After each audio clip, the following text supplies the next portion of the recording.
Om Namo Bhagavate Vasudevaya. Just a second, dear devotees. Some technical things. Одну секунду, дорогие преданные, технические вещи.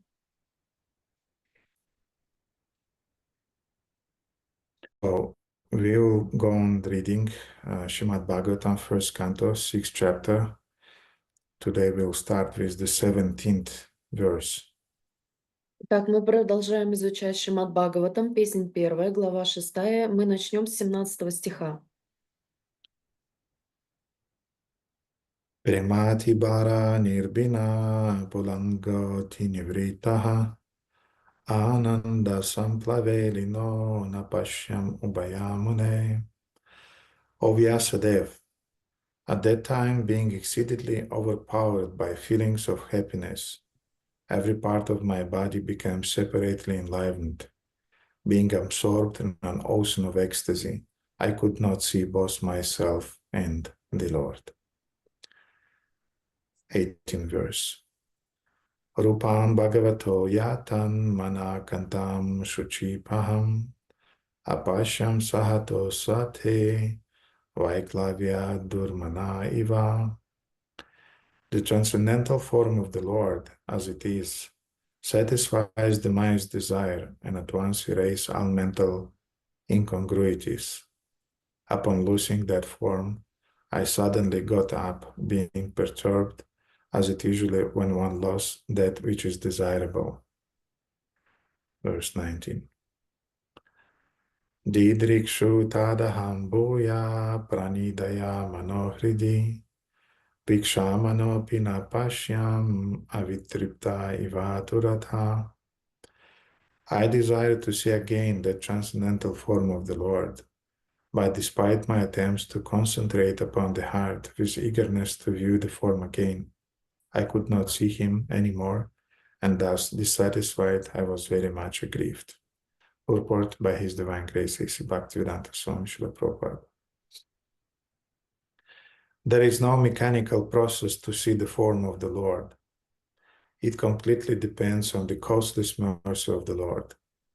We cannot demand the Lord to be present before our vision, just as we cannot demand the sun to rise whenever we like. The sun rises out of his own accord, so also the Lord is pleased to be present out of his causeless mercy. One should simply await the opportune moment and go on discharging his prescribed duty in devotional service of the Lord. Narada Muni thought that the Lord could be seen again by the same mechanical process which was successful in his first attempt, but in spite of his utmost endeavor, he could not make the second attempt successful.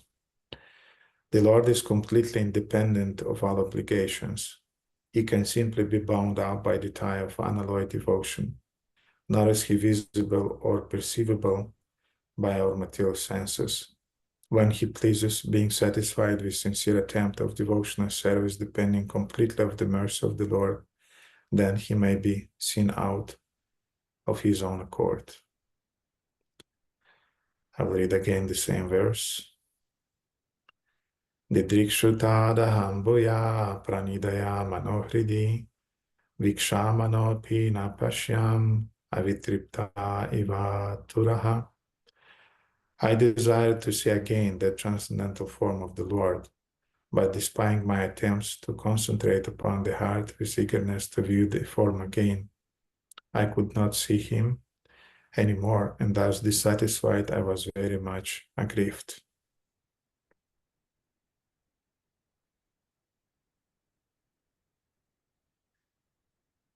Oma Gyana Chimirandasya Gyana Janashalakaya Chakshuram Militamina Tasmai Shri Gurave Namaha Shri Chaitanya Manobishtam Stapitam Yana Bhutale Swarupa Kadamayam Dadati Swapadantikam Vancha Kalpatarabhishcha Kripa Sindhabhya Chapatitanam Pavanibha Vaishnavibho Namo Namaha. Jai Shri Krishna Chaitanya Prabhu Nityananda Shri Advaita Gadadhara Srivasadi Gaura Bhakta Vrinda. Hare Krishna Krishna Krishna Hare Hare Hari Rama, Ram Ram, Hari Hari, Gurave Gaurachandrai Radhikaya Tadale, Krishnaya Krishna Bhaktaya Tad Bhaktaya Namo.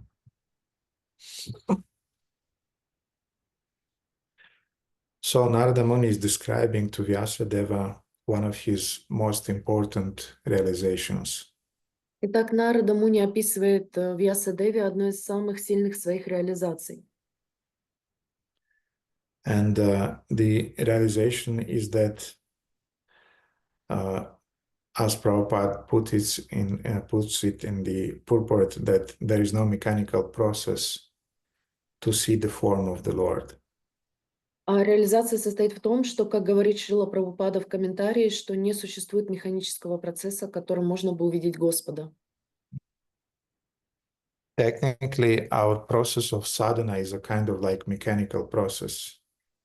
Технически говоря, наш процесс садханы является механическим процессом. Mechanical not from the point of view that we should practice it in a mechanical way, Механически не в том смысле, что мы должны практиковать его механическим способом, but mechanical from the point of view that it's a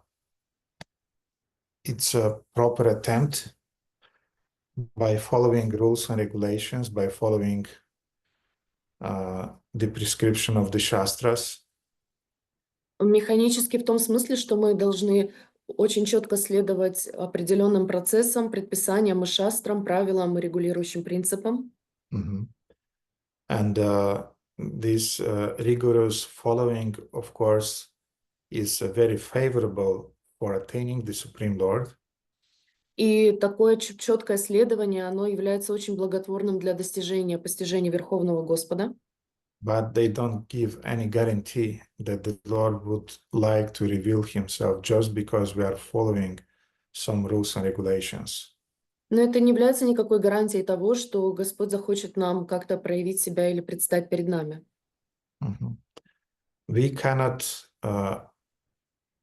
crash the party of the spiritual world. Крэш? Мы не можем ворваться на вечеринку духовного мира. You have to be invited. Нужно быть приглашенным. Our sadhana is a way to show the Lord our eagerness to take part in this spiritual party in the Goloka Vrindavana. И наша садхана является своего образа показателем того, что для Господа, что мы готовы и мы хотим попасть на эту духовную вечеринку на Голока Вриндаване. But the Lord can open the door for us, or He can keep it closed. Но Господь может открыть нам дверь, или Он может оставить ее закрытой. And therefore we have this idea of causeless mercy. И поэтому у нас есть эта идея беспричинной милости. We cannot demand anything from the Lord. Мы ничего не можем требовать от Господа. But we can invoke Lord's mercy. Но мы можем воззвать к божественной милости. And therefore, if you analyze practically 99% of the bhajans of different songs of our previous acharyas, И поэтому, если мы с вами проанализируем, то 99% баджанов и песен предыдущих ачарьев, they are the songs about invoking the grace, invoking the kripa. они являются песнями о воззвании милости, о крипе. And we have different terms like kripa, doya, or anugraha, which means the same thing, which means that I need your mercy, I need your causeless mercy. И мы можем встретить такие выражения, как милость, крипа, доя, ануграха. Это все является синонимами о том, чтобы воззвать беспричинную милость Господа. And one of the things that we'll have to learn is to tolerate and to await the moment when the Lord would like to shower His mercy upon us. И одна из вещей, которую мы должны научиться терпеливо ждать, это терпеливо ждать момента, когда Господь сам решит нам раскрыть себя. And meanwhile, of course, we'll continue showing Him that we are very eager to get this mercy. А тем временем мы будем терпеливо показывать Ему, что мы готовы получить Его милость. And that's the mindset, the proper mindset behind our sadhana. И это является умонастроением, подходящим умонастроением, которое находится за нашей саданой. Sadhana means begging the mercy. Садана означает умолять о милости. Sadhana doesn't mean just rounds, doesn't mean just numbers. Садана не означает просто круги, просто числа. We can analyze our sadhana from the point of view of numbers. Мы можем анализировать нашу садану с точки зрения цифр.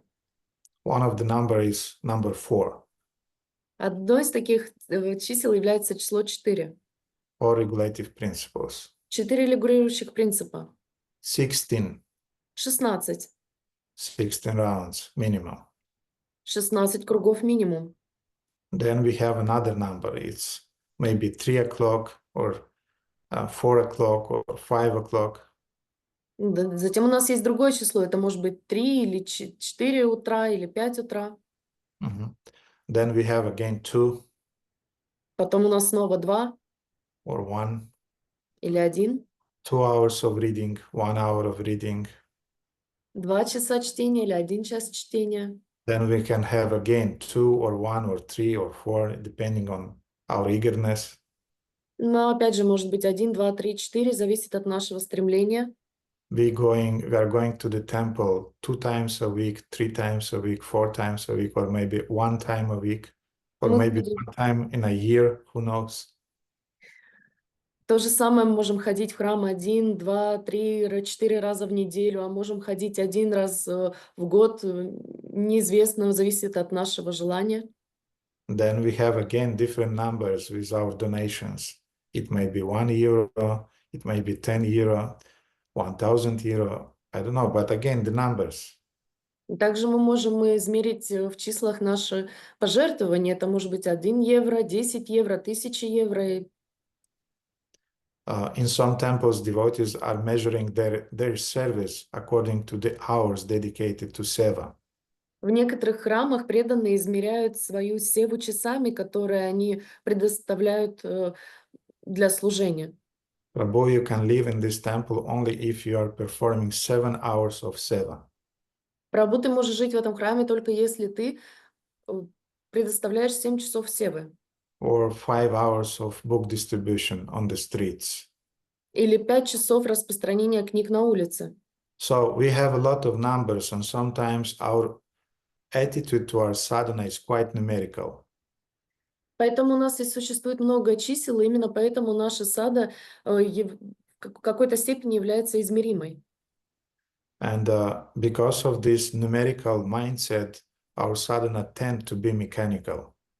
И из-за этого измерительного умонастроения наша садана может оставаться на уровне механики или цифр.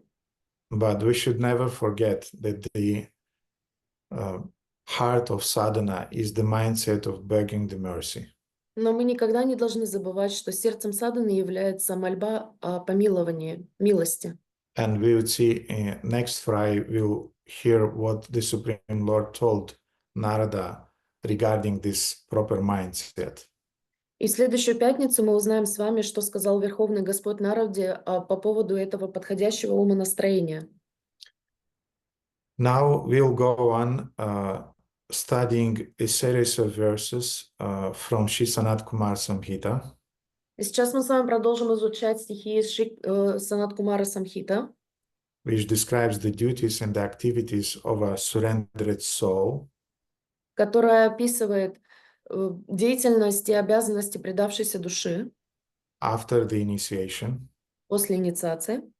And it actually exactly describes how a sadhaka, an initiated disciple, is begging the mercy from his spiritual master, from Vaishnavas, and from the Supreme Lord. И она описывает, как садака, предавшаяся душа, просит о милости у духовного учителя, у вайшнавов и у Верховного Господа. The more we are surrendered, the more the Supreme Lord is inclined to open himself to us, to reveal himself to us. Чем больше мы преданы, тем больше Господь склонен к тому, чтобы раскрыться нам, предстать перед нами. And the more we are mechanical, the more he is keeping reserved in his attitude towards us. И чем более мы становимся механическими, тем больше он от нас отстраняется. I think it's not, I mean, it's not difficult to understand the following example.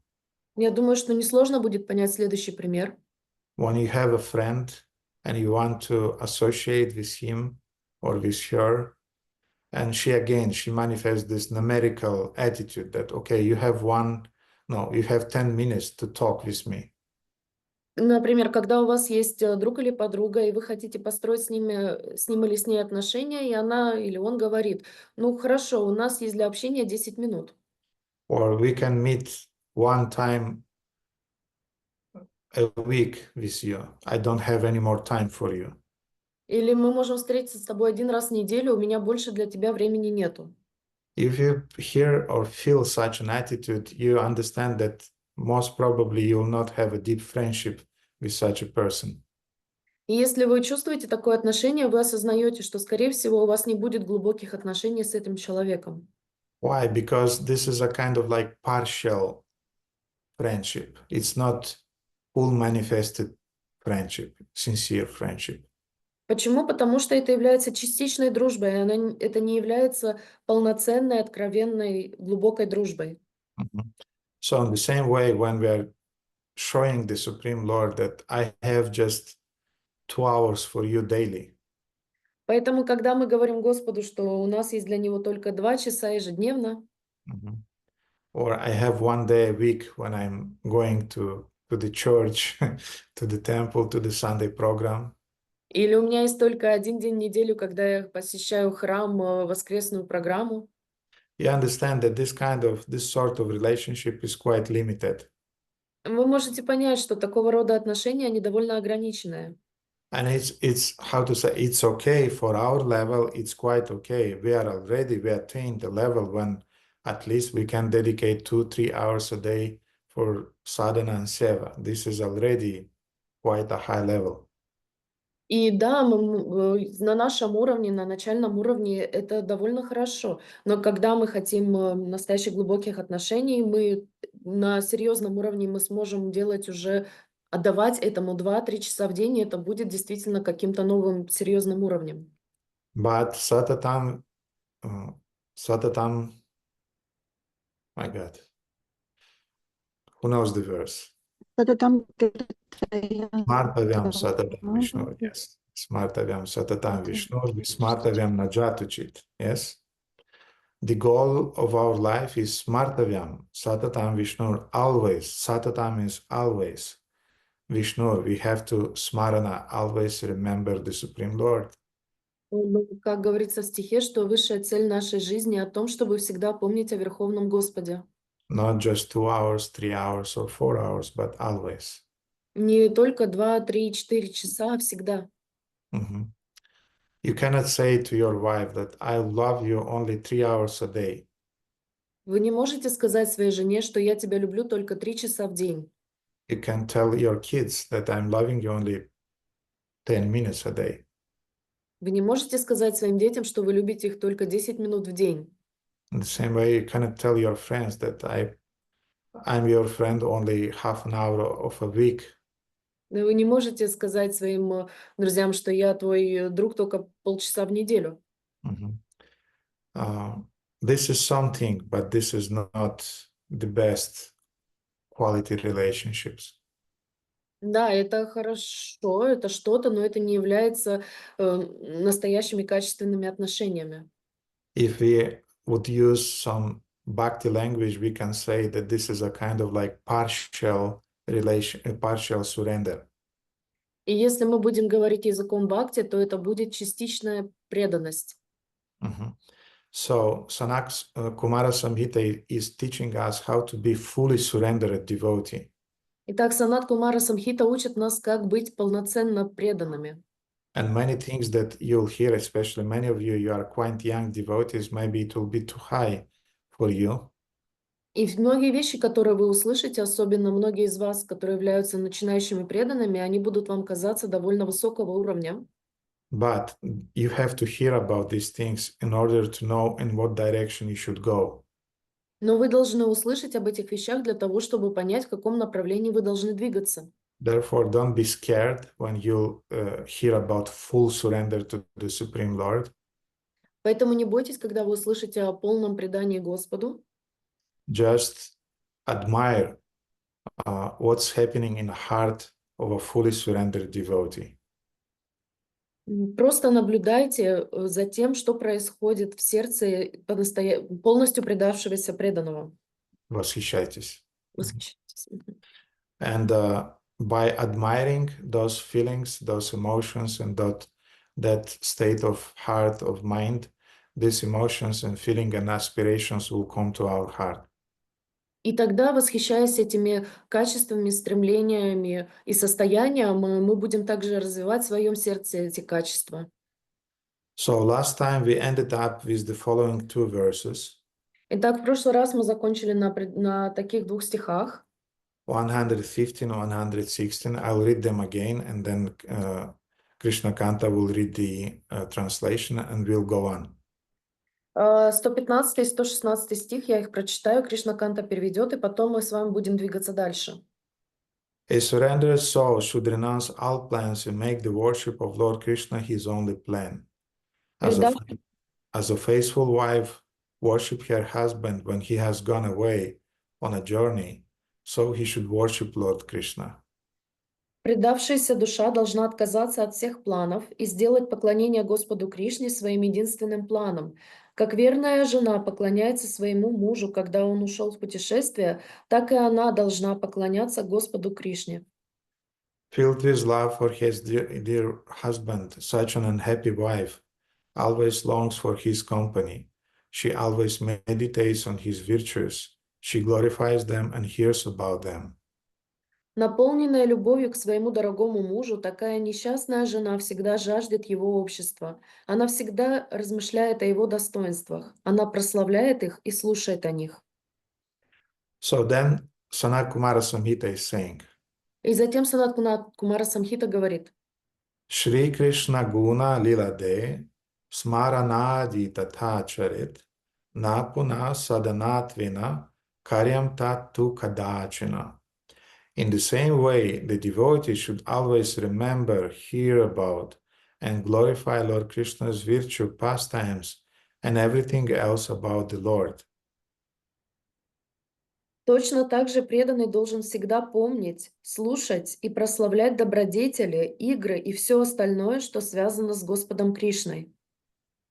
A devotee need to do nothing but this. Преданный не должен делать ничего, кроме этого.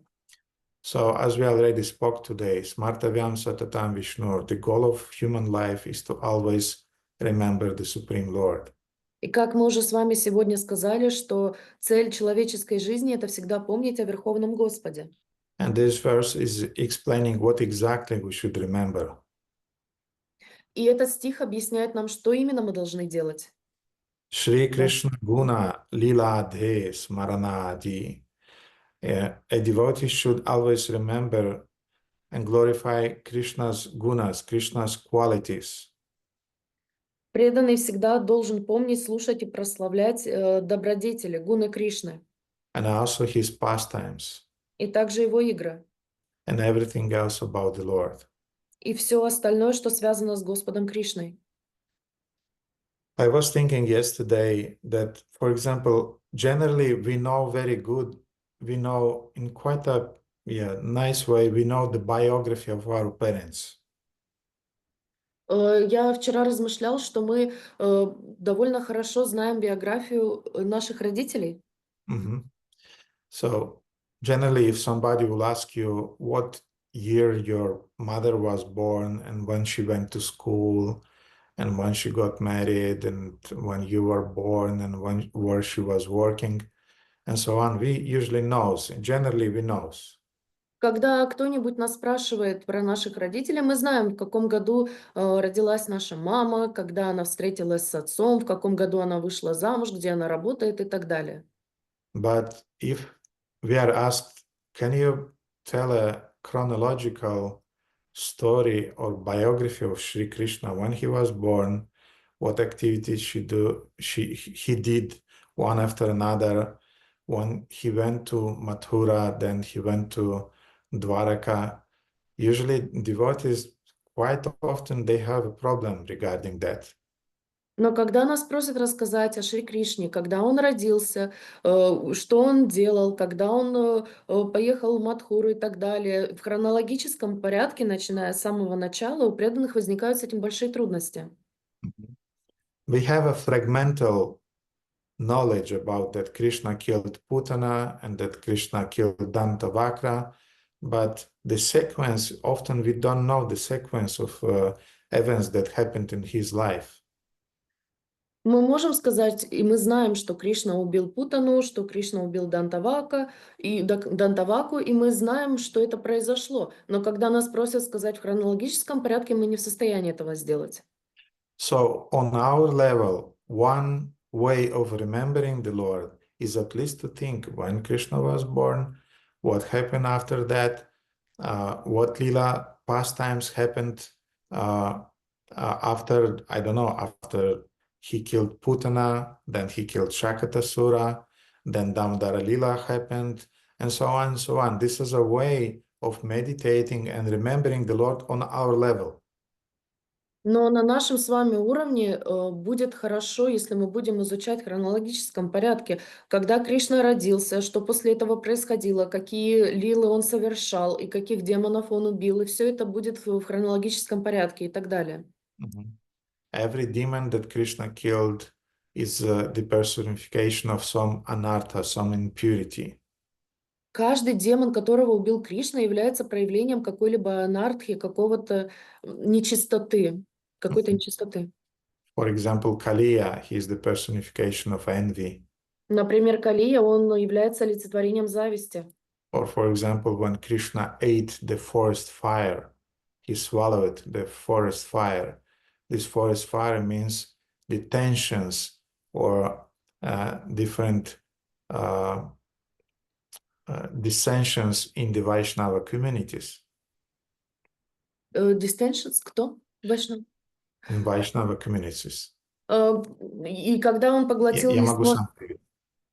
Как- Окей, да. Когда Кришна поглотил лесной пожар, это было олицетворением вот этого слова я не знала в вайшнавских сообществах. Да, это было олицетворением того, что Кришна проглотил огонь раздоров в вайшнавских сообществах. And so on. So this is what it means, Shri Krishna Gula Lila Des Maranadi on our level. To think about Krishna's pastimes, at least in a chronological way, and to draw some lessons from those pastimes. Вот что означает на нашем уровне вспомнить, слушать и прославлять добродетели и игры Кришны, что мы, по крайней мере, в хронологической последовательности знаем, что происходило, и также мы усваиваем какие-то уроки из этих рассказов. Then Sanat Kumara Samhita is saying, Далее Санат Кумара Самхита говорит, when the dear husband, long absent on a journey, finally returns, the wife, filled with thoughts of him, kisses him, embraces him, and with her eyes drinks in the sight of him.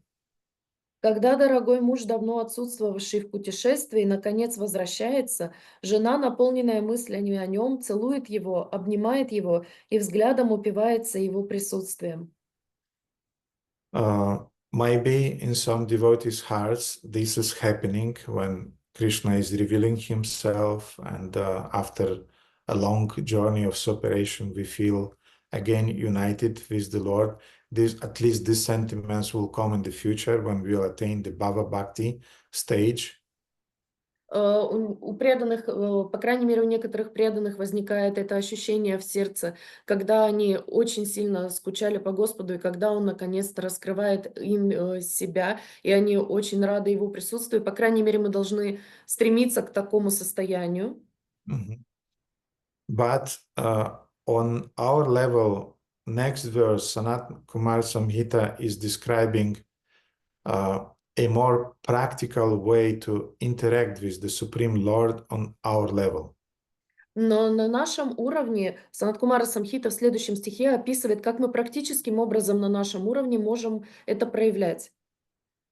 And the Shastra is saying, Brahmanandam gatam vamum sevate paryamuda Shrimad archavatare cha taya parichare dharim. By serving the deity form of the Lord, one directly serves supremely blissful Lord Hari. И Шастра говорит, служа форме божества Господа, человек непосредственно служит высочайшему блаженству Господа Хари. So, as Chaitanya Charitamrita is declaring that Pratima Nahatumi Sakshat Vrajendra Nanandan, you are not different from the son of Nanda Maharaj, you are not a statue, you are directly Shri Krishna, the son of Nanda Maharaj. И как говорится в читании Чаритамриты, ты не являешься статуей, ты не являешься сыном Нанды Махараджа, ты являешься самим проявлением, самим Шри Кришной, сыном Нанды Махараджа. And the deity, we can have 3D form of the deity, like the deity I worship today before our Srimad Bhagavatam class. И у нас может быть 3 формы божества. 3D.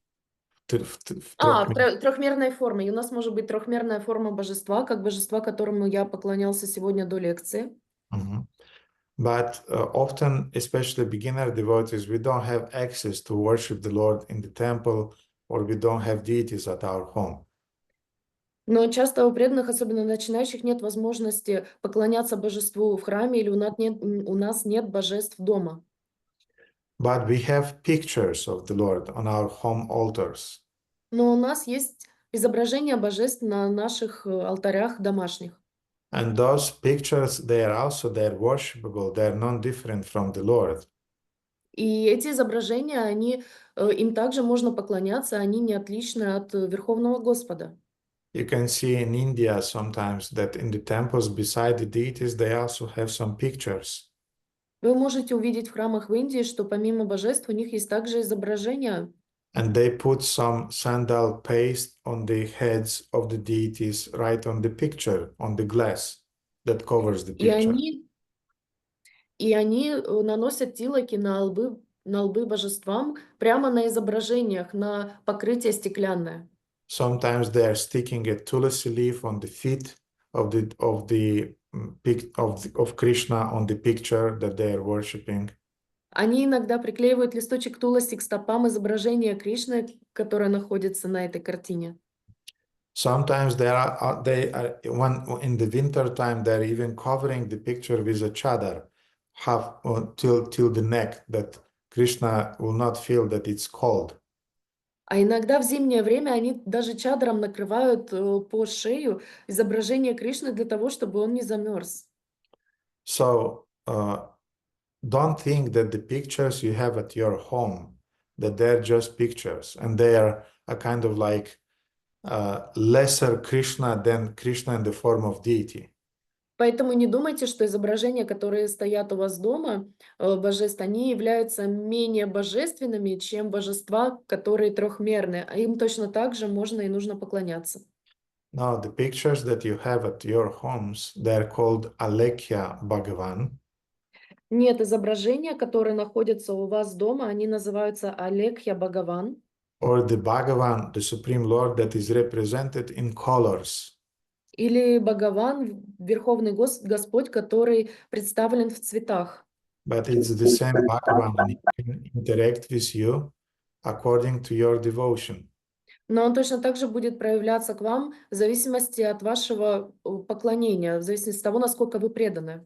To the degree that they surrender to me, I reveal myself. В той степени, которой они предаются мне, я буду раскрывать им себя. So we can talk a lot about the idea of deity worship. Мы можем много с вами разговаривать об идее поклонения божествам. But we should understand that in the future we'll come to the point when, as an initiated devotee, we'll have to worship the deity either at our home or in the temple. Но мы должны понять, что, будучи инициированными преданными, мы должны будем в определенный момент поклоняться божествам или в храме, или у нас дома. And this will become a very important part of our sadhana. И это станет очень важной частью нашей садханы. There are many definitions of a Vaishnava according to two terms, Svarupa Lakshana and Tatasa Lakshana. И есть определение садханы как сварупа лакшана и татаста лакшана. Yes, but not the definition of a sadhana, but definitions of a Vaishnava. Но не определение садханы, а определение вайшнава. The name by which an object is recognized is called Lakshana. Предмет, характеристики, по которым узнают предмет, называется лакшана. For example, water. This is Lakshana. This is the character. This is water. Например, вода – это лакшана, вода. And there are two types of lakshanas. И существует два типа лакшана. External and internal. Внешнее и внутреннее. Or let's say natural characteristics and marginal characteristics. Или давайте скажем естественные характеристики, приобретенные характеристики. And those lakshanas, characteristics that represents an object at all times, in all places, all circumstances, they're called Svarupa Lakshana, or the natural inherent characteristics of an object. И те характеристики объекта, которые представляют его природу, они являются неизменными, они в любом случае, в любой ситуации будут характеризовать этот предмет, и они называются, они являются естественными характеристиками, и они будут, естественная характеристика или лакшана. For example, water is liquid and usually it's sweet. Например, вода является жидкой, и обычно она сладкая. Sweet, not that sugar is there, but this natural taste of pure water. We know this taste, which cannot be described by the words. И вода, она сладкая не в том смысле, что в ней растворен сахар, но ее вкус, привкус, он сладкий. Мы все знаем этот вкус. But sometimes the water, for example, it can change its natural characteristics. Но иногда у воды могут измениться ее естественные характеристики. For example, the water can become solid. Например, вода может стать твердой. Like in the form of the ice. Например, в форме льда. Or in the form of snow. Или в форме снега. Or in the form of steam. Или в форме пара. And this is also, steam is also water, but it's not the natural state of a water. И пар также является агрегатным состоянием воды, но он не является естественным ее состоянием. Or the water can be muddy. Или вода может быть мадхи. Muddy означает с примесью, грязной. Грязная. Вода может быть с примесями или грязной. So this state of water we'll call Tatasa Lakshana. This is a kind of like secondary states. This is not the natural state of the water. И это мы будем называть Татаста Лакшана или неестественное состояние воды, но оно приобретенное. Or we can say that this would be the secondary characteristics of the water. Или мы можем сказать, что это будет являться второстепенной характеристикой воды. So in the same way as the water or any other objects, they have these two characteristics, primary and secondary. И точно так же, как вода или любой другой объект имеют эти характеристики, которые являются первостепенными или второстепенными. In the same way, a Vaishnava also have the Svarupa Lakshana and Tatasa Lakshana, primary characteristics and secondary characteristics of a Vaishnava. И точно так же вайшнав имеет первостепенные и второстепенные характеристики. Сварупа – это первостепенные характеристики, и татаста – это второстепенные характеристики. Any guess what are the primary characteristics of a Vaishnava and the secondary characteristics of a Vaishnava? Есть какие-то идеи по поводу того, что является первостепенными характеристиками у вайшнава и второстепенными характеристиками вайшнава? Baladeva? I think the primary characteristic is Krishna Eka Sharana, taking shelter in Krishna. Okay. Я думаю, что первостепенной характеристикой является принятие прибежища у Господа Кришны. Very good. What are the secondary characteristics of a Vaishnava? Очень хорошо. Какие второстепенные характеристики вайшнава? Anyone? Кто-нибудь? Radha Govinda Prabhu? Он обладает таким качеством, как Дакша, поэтичен. Mhm. Has the quality of dakshan or to be poetic? Yes, there are 26 other qualities like that. Да, есть еще 26 других качеств, подобно этому. In a second, we'll speak a little bit about them. Через секунду мы поговорим немного о них. But now, in the light of this Krishna Ekasharana that Baladev mentioned, Но в свете Кришна Экашарна, о которой сказал Баладева, that Krishna Ekasharana means that he is devoted only to Krishna. Кришна Экашарана означает, что он предан только Кришне. This is the main characteristic of a devotee. Это главная характеристика преданного. We can add to that Мы можем добавить к этому что-то, that he is Vishnu Pujapara, что он является Вишну Пуджапара, which means that he is fixed in his worship of Lord Vishnu. которое означает, что он сосредоточен в своем поклонении Господу Кришне. And this is also a kind of like primary characteristic of a devotee. И это также является первостепенной характеристикой преданного. And this is actually a definition of an initiated devotee.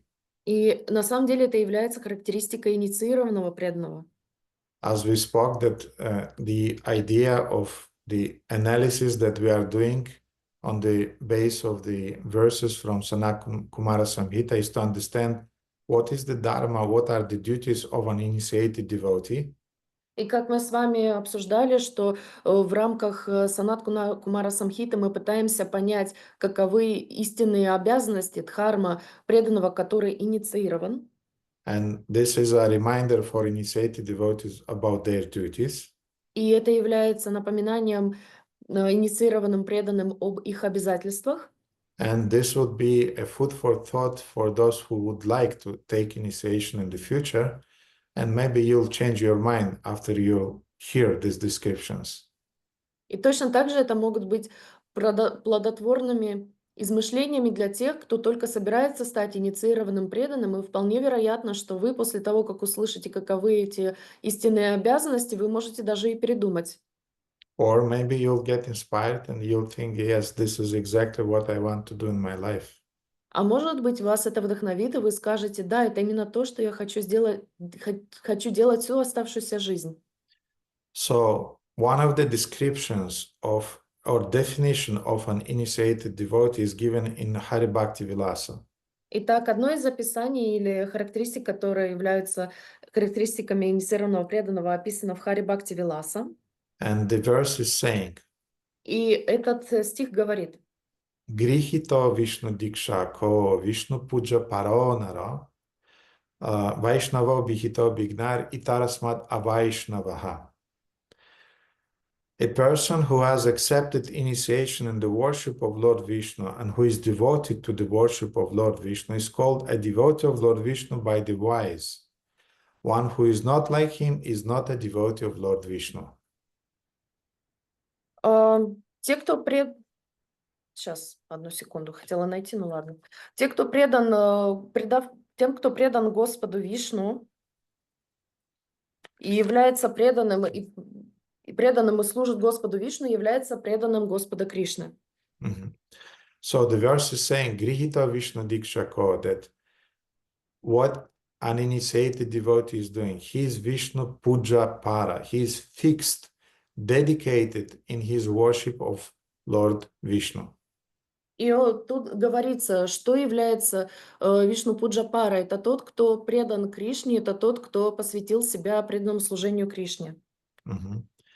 Grihita Vishnu Diksha Ko means that he accepted initiation in the worship of Lord Vishnu.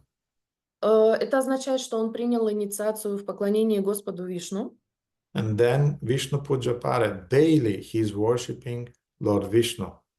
И потом он ежедневно поклоняется Господу Вишну. And he is fixed in that. И он на этом means that he is completely absorbed by that worship.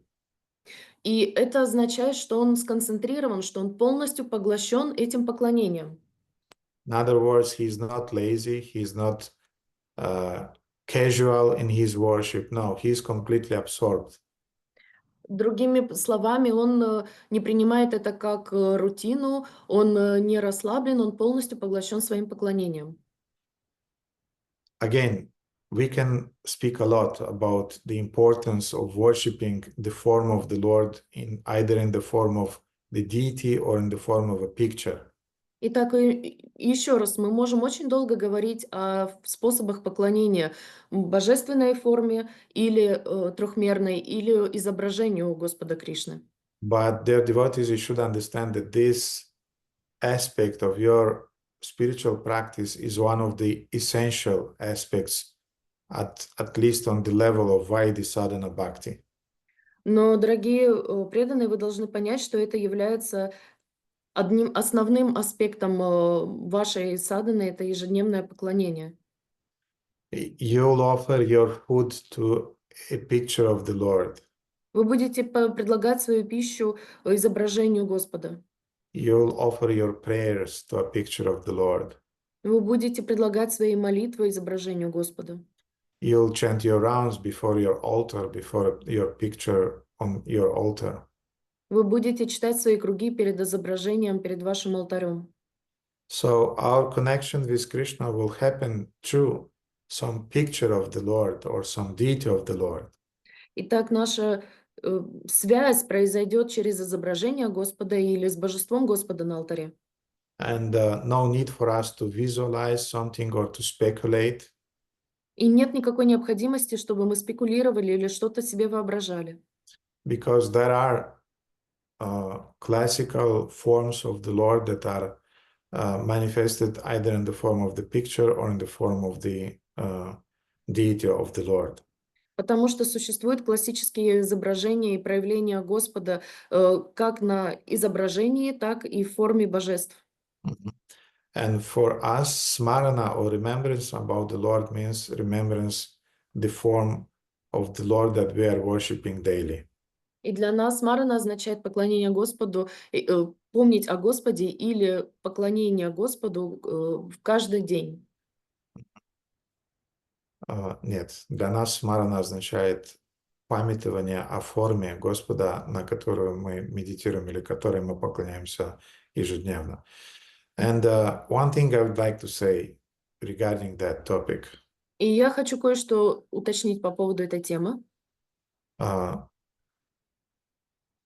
The form of the Lord that you are worshiping the whole of your life Форма Господа, которой вы поклоняетесь всю свою жизнь, would be exactly the form that will come to you at the time of death. это будет именно та форма, которая придет вам во время смерти. So your deity will come to you at the time of death to take you back home, back to Godhead. Итак, эта форма божества придет к вам для того, чтобы забрать вас обратно домой, обратно к Богу. The deity you are worshiping on the altar, Божество, которому вы поклоняетесь на алтаре, or the picture, the form of the Lord in the form of the picture that you worship the whole of your life and meditated upon.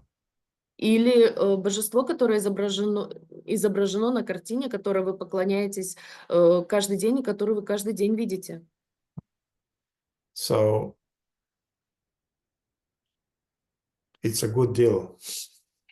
Итак, это хорошая сделка. Sorry to speak in these terms, but I just want to inspire you to take seriously this aspect of our worship.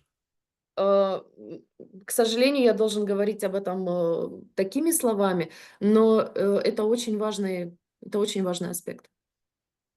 Okay, then Sanakumar Samhita continues describing the mood of surrender to the Lord. И далее Санат Кумара Самхита описывает настроение поклонения Господу. Verse 120. 120 стих. Ananya sharano nityam tathaiva ananya sadanartha cha syad ananya prayojanaha. One should take shelter of Lord Krishna. One should not take shelter of anyone but him. Человек должен принять прибежище у Господа Кришны, не следует принимать прибежище ни у кого, кроме Него. One should not strive to attain anyone but him. не следует желать никого, кроме Него. One should not desire anyone but Him. Не следует стремиться достичь кого-либо, кроме Него. One should not have any goal but Him. И у человека не должно быть никакой цели, кроме Него. So, Ananya Sharana Nityam. Sharana means don't surrender to anybody else. Шаранам означает никому не поклоняться, кроме Него. Tathavanaiva sadhana. Don't have any sadhana to anyone else. Your sadhana should be dedicated just to the form of the Lord that you are worshipping on either in your heart or on the altar. И также не посвящать никому свою садану. Ваша садана должна быть полностью посвящена Господу, который находится в вашем сердце или находится на изображении у вас на алтаре. Mhm. And Ananya Prayojana. Prayojana, don't have any final goal, any other final goal than the final goal of attaining the Supreme Lord. И также у вас не должно быть никакой высшей цели, кроме высшей цели достижения Господа. So now let's speak again about the characteristics of a Vaishnava. Итак, давайте снова поговорим о характеристиках Вайшнава. Vaishnavas are described in the terms, sometimes in the terms of those 26 qualities or lakshanas. Вайшнав иногда описывает в рамках тех 26 характеристик вайшнавов. And Лакшана. there is a beautiful verse in Chaitanya Charitamrita, Madhya Lila 22, 78, 80. И есть красивый стих в читании Чаритамрита Мадхья Лила 22, 78, 80. Kripalu akrita druha satya sarasama nidosha vadanya mridu shuchi akinchana sarva pakara shanta krishnaika sharana akama aniha stira vijita sadguna mittabuk apramata manada amani gambira karuna maitri kavi daksha mauni. A Vaishnava is merciful and defiant, the essence of truth, equipoised, faultless, munificent, gentle, pure, without material possessions, always engaged in beneficial work for all, calm, surrendered solely to Krishna, without desire, indifferent, steady in the control of his 6 lower qualities, each only as required, attentive, respectful, never expecting honor, sober, compassionate, friendly, poetic, expert, and quiet. Преданные всегда милосердны, смиренны, правдивы, беспристрастны, безупречны, великодушны, кратки и чисты. У них нет материальной собственности, и они постоянно трудятся на благо всех. Они умиротворены, преданы Кришне и свободны от желаний. Они равнодушны к материальным приобретениям и не сворачивают с пути преданного служения. Они полностью обуздали в себе 6 недостатков, они едят ровно столько, сколько необходимо, и не опьяняют себя. Они уважительно относятся к другим. Они серьезны, сострадательны и равнодушны к почестям. Они дружелюбны, поэтичны и опытны в делах и не болтливы. So, as Baladeva already mentioned, Krishnaika Sharana, or surrender solely to Krishna, is the Swarupa Lakshana of a devotee, the main essential quality of a Vaishnava devotee. И как сказал уже Баладева, Кришна Эка Шарана, принятие Господа Кришны своим прибежищем является сварупа лакшана любого преданного. This is described sometimes in the term of a locomotive of a train. Это иногда описывается как локомотив у поезда. Krishnaika Sharana is the locomotive, Кришна Эка Шарана является локомотивом, and the rest 25 qualities are like wagons. а остальные 25 качеств являются вагонами. They're following the first one, the Krishnaika Sharana. Они следуют за первым, Кришна Эка Шарана. Now, in this regard, regarding the original position of the soul as a servant of Krishna, devoted to Krishna, Lord Chaitanya said the famous verse. И подчеркивая это состояние, изначальное природное состояние души, которое является вечным слугой Кришны, говорится, Господь Чайтанья Махапрабху сказал: Jivera Swarupa Hoye Krishnera Nitya Dasa, Jivera Tatastha Shakti, Beda Beda Prakasha. The nature Swarupa of the Jiva is to be an eternal servant of Krishna. Природа дживы — быть вечной слугой Кришны. He is Krishna, He is Krishna's Tatastha Shakti and thus a manifestation which is simultaneously identical and different from him. Она является Таташта Шакти Кришны и представляет собой проявление Господа, которое тождественно ему и в то же время отлично от него. So the position of a jiva of being a servant of Krishna is his Swarupa Lakshana. This is his essential quality. То есть положение природы дживы быть вечной слугой Кришны является сварупой. But sometimes this position or this, how to say, quality can be declined. Но иногда это качество может быть может отрицаться. Or it can, how to say, it can, this mentality can deteriorate because of the influence of the material energy. Или такой менталитет может изменяться из-за материального влияния. Like water. Water usually is liquid and pure. Как вода. Вода, она обычно какая жидкая и чистая. But sometimes, as I said, water can be transformed into ice or steam. Но, как я уже сказала, что вода может трансформироваться в пар или в лед. So in the same way, our original nature, sometimes it can be frozen. И точно так же наша естественная природа может быть заморожена. Again, in Chaitanya Charitamrita Madhya 20:117 it is said.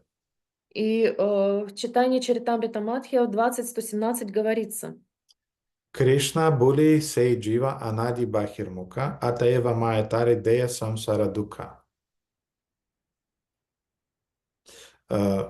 Forgetting Krishna, the Jiva becomes averse to him from time immemorial. Живое существо, забывшее о Кришне с незапамятных времен, притягивается внешней стороной бытия. Thus, Maya bestows the miseries of the material world unto him. Поэтому иллюзорная энергия майя причиняет живому существу всевозможные материальные страдания.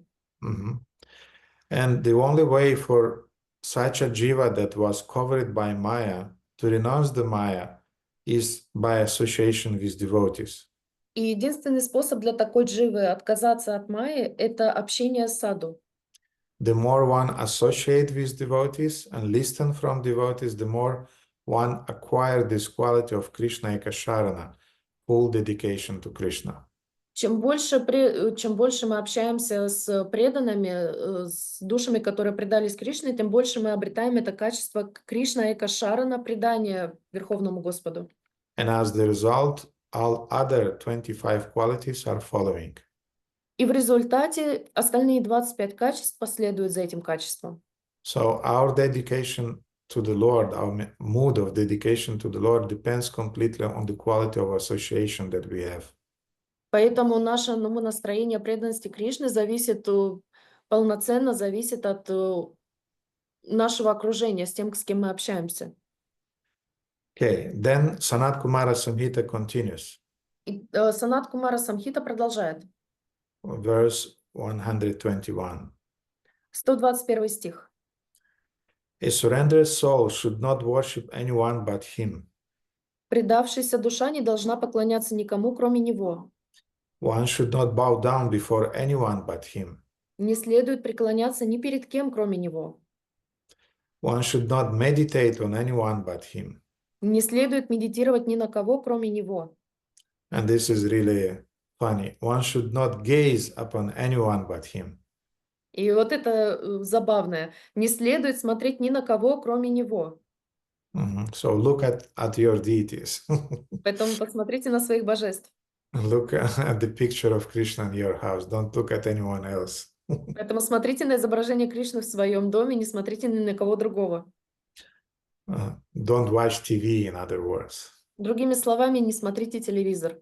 Don't watch your smartphones. Don't look at the pictures in the Facebook and Instagram and so on. So don't waste your time. Не смотрите в свой смартфон, не смотрите на Facebook и Instagram, не тратьте свое драгоценное время. Look at pictures of Krishna. Смотрите на изображение Кришны. Let me show you something. Дайте мне вам что-то показать. This is the picture of Madan Mohan Это изображение Мадана Мохан from Madan Mohan Mandir. из Мадан Мохан Да. Мандир. The pujari, the head pujari of Madan Mohan Mandir, Vijay Goswami, he added me to a WhatsApp group in which he's daily posting the pictures of Madan Mohan. Пуджари в Мадан Мохан Мандир, Виджая Госвами, он добавил меня в группу, в которой он каждый день постит, выкладывает фотографии божеств. So in this way, I daily can take the darshan of Madan Mohan from the Madan Mohan Mandir in Vrindavan. И таким образом я могу ежедневно получать даршан Рад Мадана Мохан из Мадан Мохан Мандира во Вриндаване. Mhm. And this is the perfection of eyes. И это идеальность, Это совершенство глаз. совершенство, да. Mhm. And okay, one should not glorify anyone but him. Не следует прославлять никого, кроме него. One should not seek anyone but him. Не следует искать никого, кроме него. Then the next verse is saying, А потом следующий стих говорит: a surrendered soul should not eat the remnants of food eaten by anyone but him. предавшаяся душа не должна есть остатки еды, съеденной кем-либо, кроме него. In other words, a devotee should take only Krishna prasadam. Другими словами, преданный должен вкушать только Кришна прасадам. And this is a very, very, very important vow, let's say, of a devotee to take only Krishna prasadam. И это очень-очень-очень важный обет, так скажем, что преданный будет есть только прасадам. And I want to say, you'd never become serious devotees till the moment you decide that I'm taking only Krishna prasadam. I'm not eating bhoga, unoffered food. И тогда вы никогда вы не едите только прасадам, когда вы не едите бхогу, то есть непредложенную пищу, тогда вы являетесь истинным вайшнавом. Mhm. And the other devotees will never take you seriously till the moment when you are taking only Krishna prasadam. И другие преданные не будут воспринимать вас всерьез до того момента, пока вы не начнете вкушать только прасад. Ahara Shuddhau Sattva Shuddhi, Sattva Shuddhi Dhruva Smriti, Sarva Gratimam Moksha Laguta Grit. I forgot the last part of this very important verse from Upanishads. Я забыл последнюю часть этого очень важного стиха из Упанишад. But Ahara Shuddhau Sattva Shuddhi, when you take sanctified food, you have a sanctified mind. Но когда ты вкушаешь освященную пищу, у тебя становится освященным ум. When you have a sanctified mind, Dhruva Smriti, you have a very deep memory. А когда у вас освящен ум, у вас очень глубокая память становится. And then as a result, Sarva Grantimam Vipramoksha, all the knots in your hearts are cut, and Vipramoksha, you attain liberation. Or in other words, you are not influenced anymore by the modes of material nature. И тогда все узлы, которые находятся в вашем сердце, разрубаются, и вы достигаете высшего освобождения. И на вас больше не влияют гуны материальной природы. And the process is reverse. И также процесс является обратным.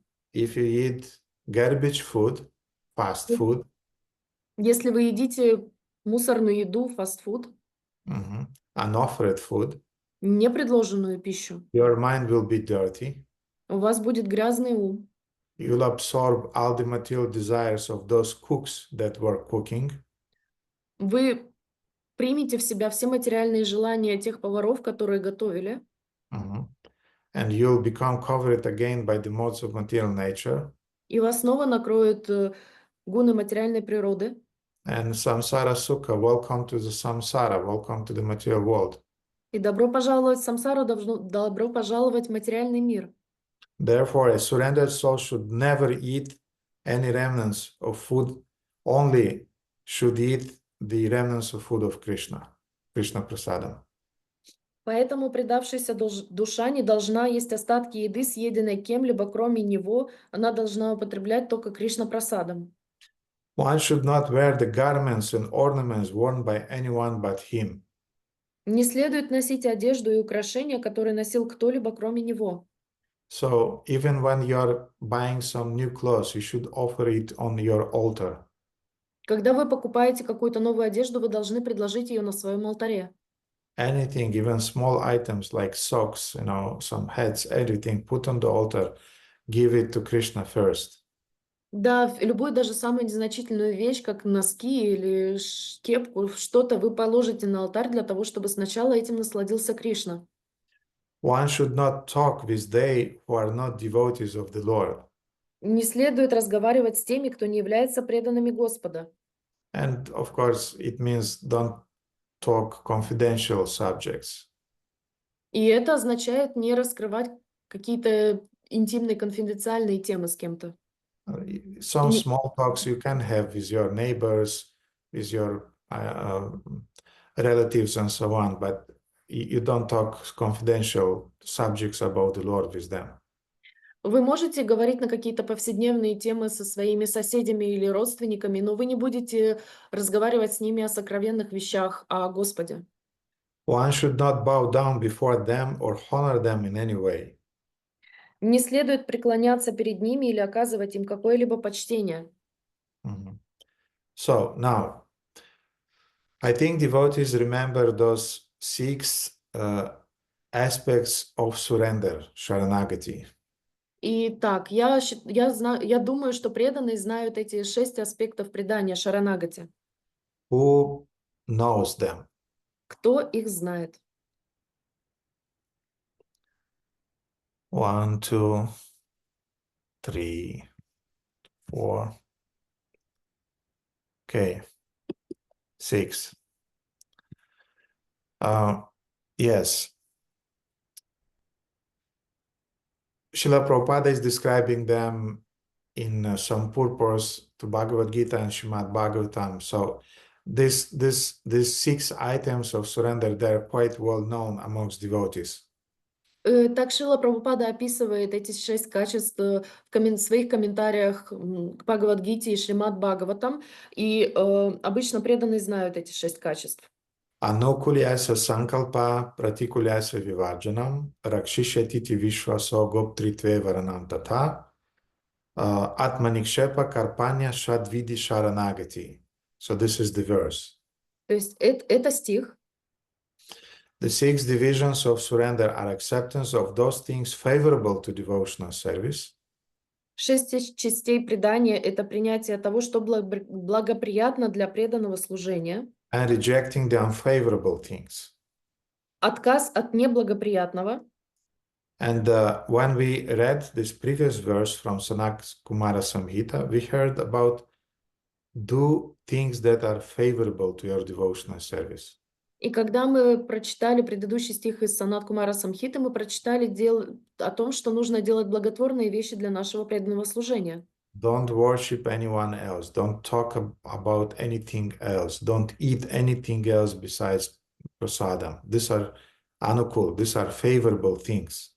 Не поклоняться никому, кроме него. Не есть остатки пищи после кого-либо, помимо него. Не поклоняться никому, кроме него. То есть это является как раз этим качеством предания. Then the conviction that Krishna will give protection. Затем убежденность в том, что Кришна защитит. The acceptance of the Lord as one guardian and master. Принятие Господа как своего покровителя или господина. Full surrender and humility. Полное самоотречение и смирение. So these are the 6 divisions of surrender. Итак, это эти 6 частей предания. And the 3rd division of surrender is called Rakshishятити Vishvaso, which means faith in Krishna as my only guardian. И Третья часть этих 6 преданий — это Ракшиш-яшити Вишвасо, вера в Кришну как в моего единственного защитника. And Bhaktivinoda Thakur is elaborating in Jaiva Dharma what does it mean. И Бхактивинод Такур рассказывает в Джайва-дхарме, что это означает. He's saying, Bhagavan Shri Krishna is my only protector. Бхагаван Шри Кришна — мой единственный защитник. I cannot derive any benefit whatsoever by practicing Jnana Yoga, Karma Yoga, or Ashtanga Yoga, and other such practices. Я не могу получить никакой пользы, практикуя гьяна-йогу, карма-йогу или аштанга-йогу и другие подобные практики. So this symptom is an expression, conviction of a Vaishnava. That's his face. Этот симптом является выражением убежденности Вайшнава и его веры. So, in other words, I do not depend on stars, on astrology. Другими словами, я не завишу от звезд, от астрологии. I may use astrology in Krishna's service, Я могу использовать астрологию в служении Кришне, but I understand that finally the main graha, the main star in my life is Krishna graha. но я осознаю, что главная граха, главная звезда в моей жизни — это Кришна граха. Not Mars, not Saturn, and not other stars that usually draw us crazy. Ни Марс, ни Сатурн, ни другие планеты, которые нас сводят с ума. And we should learn to depend on Krishna graha more than on Mars, Saturn, and other stars, Sun or Moon. И мы должны зависеть от Кришна граха больше, чем от Марса, Сатурна, Солнца или Луны и других звезд. So in the same way, we do not depend on different amulets, magic mantras, black magic, and so on. И точно так же мы не зависим от черной магии, тантр, заклинаний, мантр и так далее. Sometimes devotees, they have 10-20 kavachas on their necks. Иногда у преданных по 10-20 кавач на шее.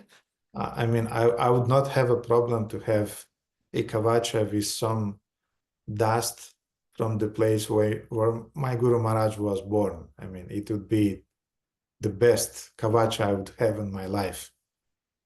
И я не против, если бы у меня на шее красовалась кавача с пылью из того места, где был рожден мой Гуру Махарадж. Это было бы самая великолепная кавача, я бы от нее не отказался. Lord Chaitanya, actually, he got some dust from the place where Ishvara Puri was born, and he was eating a few grains of dust daily. Господь Чайтанья, он собрал пыль с того места, где был рожден его духовный учитель, и он каждый день ел по немножку из этой пыли. But sometimes devotees, they exaggerate. They have, this Narayana Kavacha, they have Ganesha Kavacha, and everything, every part of their bodies are with those Kavachas. Но преданные, они преувеличивают, и они впадают в другую крайность. У них есть Нарайана Кавача, Ганеша Кавача, а у них все тело этими кавачами прокрыто. We have Tulasi. It's already quite enough to protect us from everything. У нас есть Туласи, и этого вполне достаточно, чтобы защитить нас от всего. So a devotee, he's not depending on those kavachas, he's not depending on those stars, he's not depending on the pleasing different demigods like Shiva, Durga, Ganesha, and so on. И преданному не нужно много кавач, ему не нужно поклоняться или просить защиту у Шивы, Дурги, Ганеши и так далее. Because a devotee, he is Krishna Ekasharana, he is depending only on Krishna. Потому что преданный является Кришна Экашарана, он находится под защитой Кришны. And in one of his lectures, Srila Prabhupada gives an example of this mentality. И в одной из своих лекций Шрила Прабхупада дает пример этого менталитета. What does it mean, Rakshishititi Vishvaso, or facing Krishna as my only protector? Что означает Ракшиш Яшити Вишвасо или вера в Кришну как моего единственного защитника? And I've sent to Krishna Kanta this quote. I will read sentence by sentence and she will translate. Я послала Кришна Канте эту цитату, и мы будем читать ее предложение за предложением. So Srila Prabhupada is explaining. Так Шрила Прабхупада объясняет. When we are helpless, we are fearful. Когда мы беспомощны, мы напуганы. And those who are Krishna conscious, they are not helpless. А те, кто обладает сознанием Кришны, они не беспомощны. They know above me there is Krishna. Они знают, надо мной находится Кришна. And in this regard, Srila Prabhupada used a Bengali sayings. И в этом отношении Шрила Прабхупада использовал бенгальскую поговорку. Rake Krishna Marike, Mare Krishna Rakike. If Krishna wants to kill you, nobody can save you. Если Кришна хочет вас убить, вас никто не спасет. If Krishna wants to save you, nobody can kill you. И если Кришна хочет вас спасти, никто вас не убьет. So when you have this faith in this idea, you remain peaceful. И когда у вас есть вера в эту идею, вы становитесь умиротворенным. You are not afraid of the government, you are not afraid of the police, you are not afraid of thieves, so on, because Krishna is protecting you. Вы не боитесь государства, вы не боитесь воров, вы не боитесь ничего, потому что Кришна вас защищает. So Prabhupada is going on explaining. И Прабхупада продолжает, объясняя. Sharanagati surrender means to have firm conviction that Krishna will protect me. Ашаранагати предание означает иметь твердую убежденность в том, что Кришна защитит меня. I'm engaged in Krishna's service, so Krishna will give me protection. Я занят служением Кришне, поэтому Кришна защитит меня. If I work in some ordinary man's service, he gives me protection. Если я работаю на службе у какого-нибудь обычного человека, он меня защищает. So usually the boss who is employing some employees, he's taking care about his staff. Обычно руководитель, работодатель, который нанимает людей, он их защищает. So Prabhupada is continuing. И Прабхупада продолжает. Don't you think if you work for Krishna, he'll not give you protection? Не думаете ли вы, если вы будете работать на Кришну, он не защитит вас? Because we have no faith, therefore we are seeking protection from elsewhere. Это происходит потому, что у нас нет веры, и поэтому мы ищем защиту в другом месте. But Krishna is able. He says, Aham tvam sarva papibhyo mokshayishyami. I shall give you protection from all sinful reactions. Но Кришна способен на это. Он говорит: «Ахам твам сарва пабхепью машья шьями». Я защищу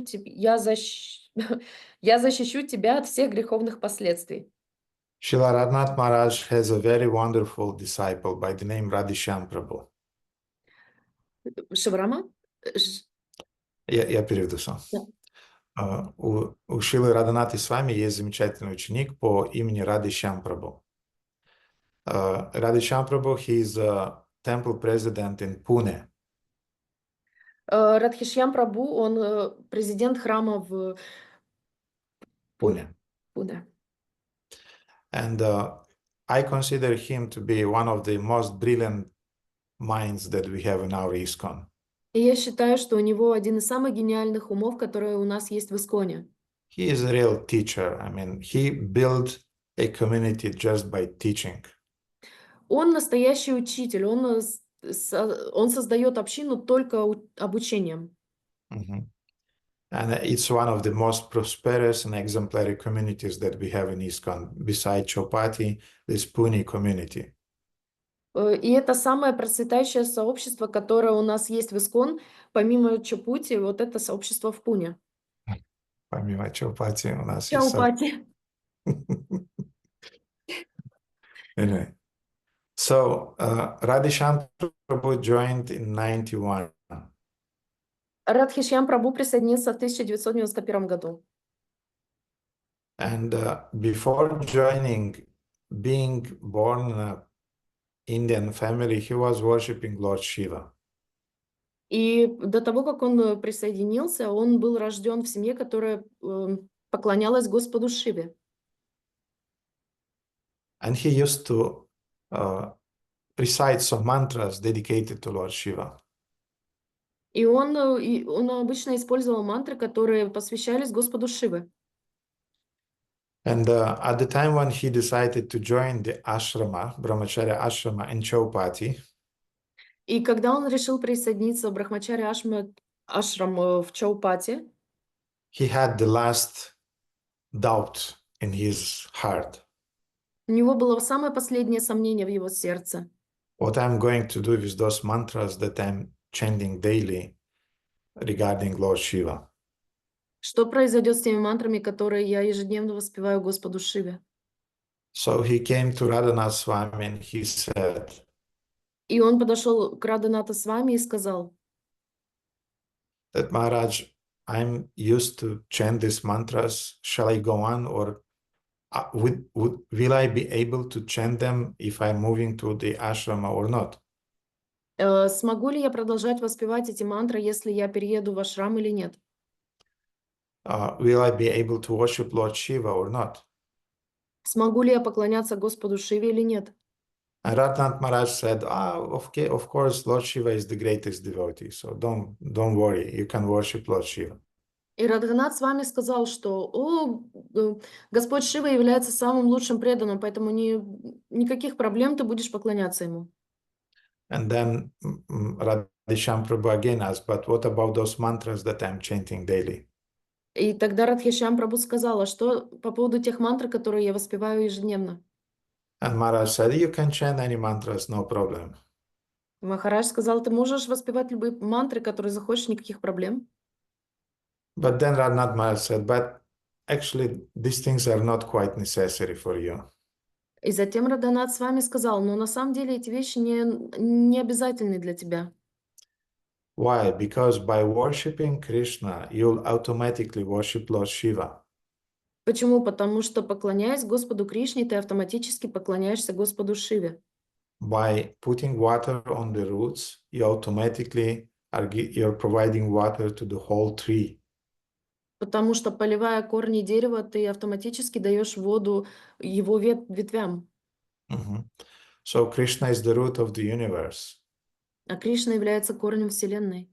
And all the branches, the trunk of the tree are the demigods who are receiving water when we are worshipping Shri Krishna. А ствол дерева и его ветви, они являются полубогами, которые также получают воду, когда мы питаем водой Господа Кришну. So no need to depend on other gods or to worship them separately. Поэтому нет никакой необходимости поклоняться другим богам отдельно от Кришны. And maybe here in the West, this is not quite an actual, how to say, situation, but for Indians, this is a thing. И, возможно, для нас это необычная ситуация, но для Индии это очень существенно. Okay, let's go on explaining this point of Krishna Ekasharana, and I'll read another quote from Srila Prabhupada regarding that. Давайте продолжим говорить про Кришна Экашарана. Я еще одну цитату Шрила Прабхупады вам дам.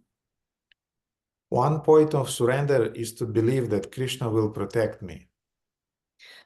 Один из пунктов предания – это верить в то, что Кришна защитит меня. Just like a small child has got full faith in his mother. Так же, как маленький ребенок полностью верит в свою маму. My mother is there is no danger. Confident. Моя мама здесь, опасности нет. Уверена. I have seen it. Everyone I have got. I'll narrate one practical experience. Я это видел, всех, у меня все есть. Я расскажу вам один практический опыт. In Calcutta in my younger days, I was traveling in tram, and my youngest son, he was with me. В Калькутте, когда я был моложе, я путешествовал на трамвае, и мой младший сын был со мной. He was only 2 years old, or 2.5 years old. So the conductor, out of a joke, asked him, "Give me your fare, give me your ticket." Ему было всего 2 года или 2,5 года, поэтому кондуктор в шутку попросил его: «Дайте мне, пожалуйста, свою плату за проезд». So he first of all said like this, "I have no money." И поэтому он прежде всего сказал так: «У меня нет денег». So the conductor said, "Then you have to get down." И тогда кондуктор сказал, ну тогда выходите. And my son immediately said, А мой сын сразу сказал, oh, but here is my father. так вот мой отец. And Prabhupada made some gesture and was laughing. И Прабхупада показал какой-то жест и засмеялся. You see, you cannot ask me to get down. My father is here. Видите, вы не можете попросить меня сойти с трамвая, здесь мой отец. You see, so this is the psychology. Видите, и так такова психология. If you have approached Krishna, then even the greatest fear will not agitate you. Если вы постигли Кришну, то даже величайший страх не сможет смутить вас. That's a fact. Это факт. So this is the core of our devotional life, depending only on Krishna, on nothing else. Это является ядром нашей духовной жизни, преданного, зависеть только от Кришны и ни от кого другого. And a surrendered disciple, he is learning exactly that, to always remain dependent only on Krishna and on nothing else. И преданный ученик, он учится именно этому, быть зависимым только от Кришны и ни от чего и ни от кого другого. Now, this aspect of surrender, Rakshishya Vishwasor, facing Krishna as my only protector, has another important aspect. Итак, этот аспект Ракшишьяшити Вишвасо, вера в Кришну как моего единственного защитника, имеет и другой аспект. This aspect is the aspect of a kind of like spiritual chastity. Этот аспект является аспектом духовного целомудрия или верности. And this subject was touched by Patanjali Muni in his Yoga Sutra. Который затронул Патанджали Муни в Йога-сутре. Yoga Sutra 132 is saying, Йога-сутра 1.32 говорит, Tat pratisheda artham eka tattva abhyasa. For removal of these obstacles and other dirty things, mental concentration on one principle should be practiced. для устранения этих препятствий и сопутствующих симптомов или других неблагоприятных вещей следует практиковать умственную концентрацию на одном принципе. So Krishna Eka Sharana means I surrender only to Krishna. I depend only on Krishna. Итак, Кришна Эка Шарана означает, я завишу только от Кришны, я преклоняюсь только перед Кришной. And here Patanjali is saying Eka Tattva Abhyas, depend only on one truth. И Патанджали Муни говорит, Эка Татва Абхя, то есть зависит только на одном принципе. When Srila Prabhupada was approaching his time of departure from this world, Когда Шрила Прабхупада приближался к моменту покидания этого мира, some of his senior disciples, they were approaching different astrologers, Jyotish, to consult about what would happen with Srila Prabhupada. некоторые из его старших учеников, они брали консультацию у джотиш-астрологов для того, чтобы понять, что будет со Шрилой Прабхупадой дальше. And most of those astrologers, they predicted the recovery of health of Srila Prabhupada. И большинство этих астрологов, они предсказали восстановление здоровья Шрилы Прабхупады. But there was only one astrologer. His name was Oja. He was from Delhi. And he saw things quite differently. И был один астролог Оджа из Дели, он по-другому видел вещи. And he looked at the transit of Saturn in relation to Srila Prabhupada's 8th house. И он посмотрел на транзит Сатурна 8-го дома Шрилы Прабхупады.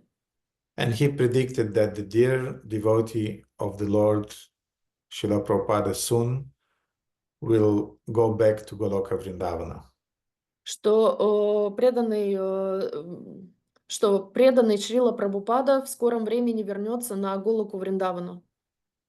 But then Oja said, but Но затем Оджа сказал, но if he will chant a Mahamrityunjaya mantra, then he may live for a while longer. Если он будет читать Махамритюнджая мантра, он протянет еще немного дольше. Almost you've heard about this Mahamrityunjaya mantra. Кто? Кто из вас слышал о Махамритю Махаджая мантра? This mantra appears sometimes in the yoga cycles, maybe you heard it from some astrologers, but it's quite known, at least here in Bucharest. Every respectful yogi knows about this mantra.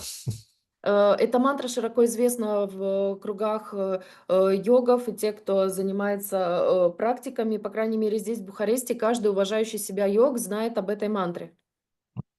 So when Srila Prabhupada heard it, he was quite weak, but he started to laugh. Когда Шрила Прабхупада услышал об этом, он был довольно слабым, но когда он услышал, он засмеялся. And then smiling, he said, "No, I'll chant only Hare Krishna Mahamantra." И тогда, улыбаясь, он сказал: нет, я буду воспевать только Харе Кришна Махамантру. And the present disciples, they felt a wave of very deep conviction from Srila Prabhupada, a wave of single-minded focus on just only one principle, Ekatattva Abhyas. I'll chant only one mantra, that's it. И тогда его ученики почувствовали эту волну, это состояние ума, в котором Шрила Прабхупада проявлял экататва абхяс, концентрацию на одном единственном принципе, на воспевании одной единственной мантры. And the disciples, in a kind of like spontaneous way, they immediately shouted, "Jai Srila Prabhupada." И тогда спонтанным образом его ученики закричали: «Джай Шрила Прабхупада». So this Ekatattva Abhyasa is a kind of like a part of Krishna Ekasharana, let's say. Итак, этот эко-татва абхяс является частью Кришна Эка Шарана. That if you surrender to a form of the Lord, you stick to that form, you stick to that worship. Don't be diverted by anything else. И если вы выбрали форму поклонения, не отклоняйтесь от этой формы, не будьте отвлечены на что-то другое. Sometimes devotees have on their altars Иногда у преданных на их алтаре находятся Lord Jagannath, Lord Rama, Lakshmi Narayana, Lakshmi Nrsimha, Radha Krishna, Gaura Nitai, different shalagrams, different Giriraj Shilas, Bana Shilas, Det Shila, and so on and so on. В общем, все эти божества находятся на алтаре у преданных. Да.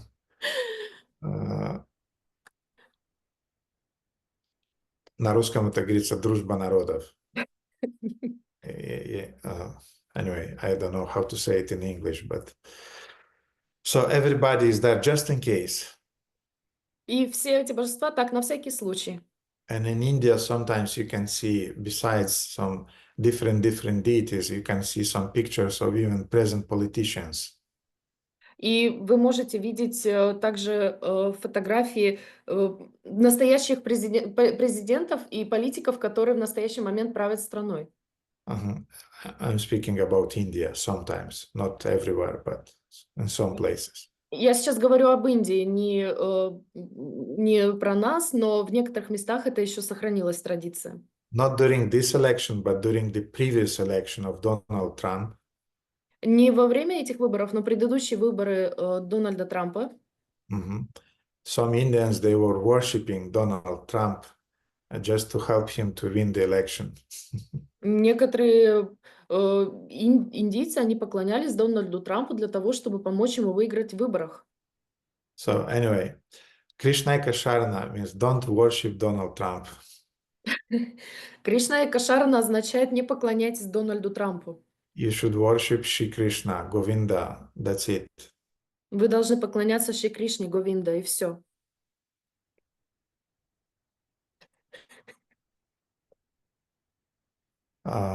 Меня слышно, Кришна Канта, да? Потому что у меня Да-да. связь. Ага. Okay. Vishwapalaka wrote that yes, somebody already started to worship Elon Musk. Yeah.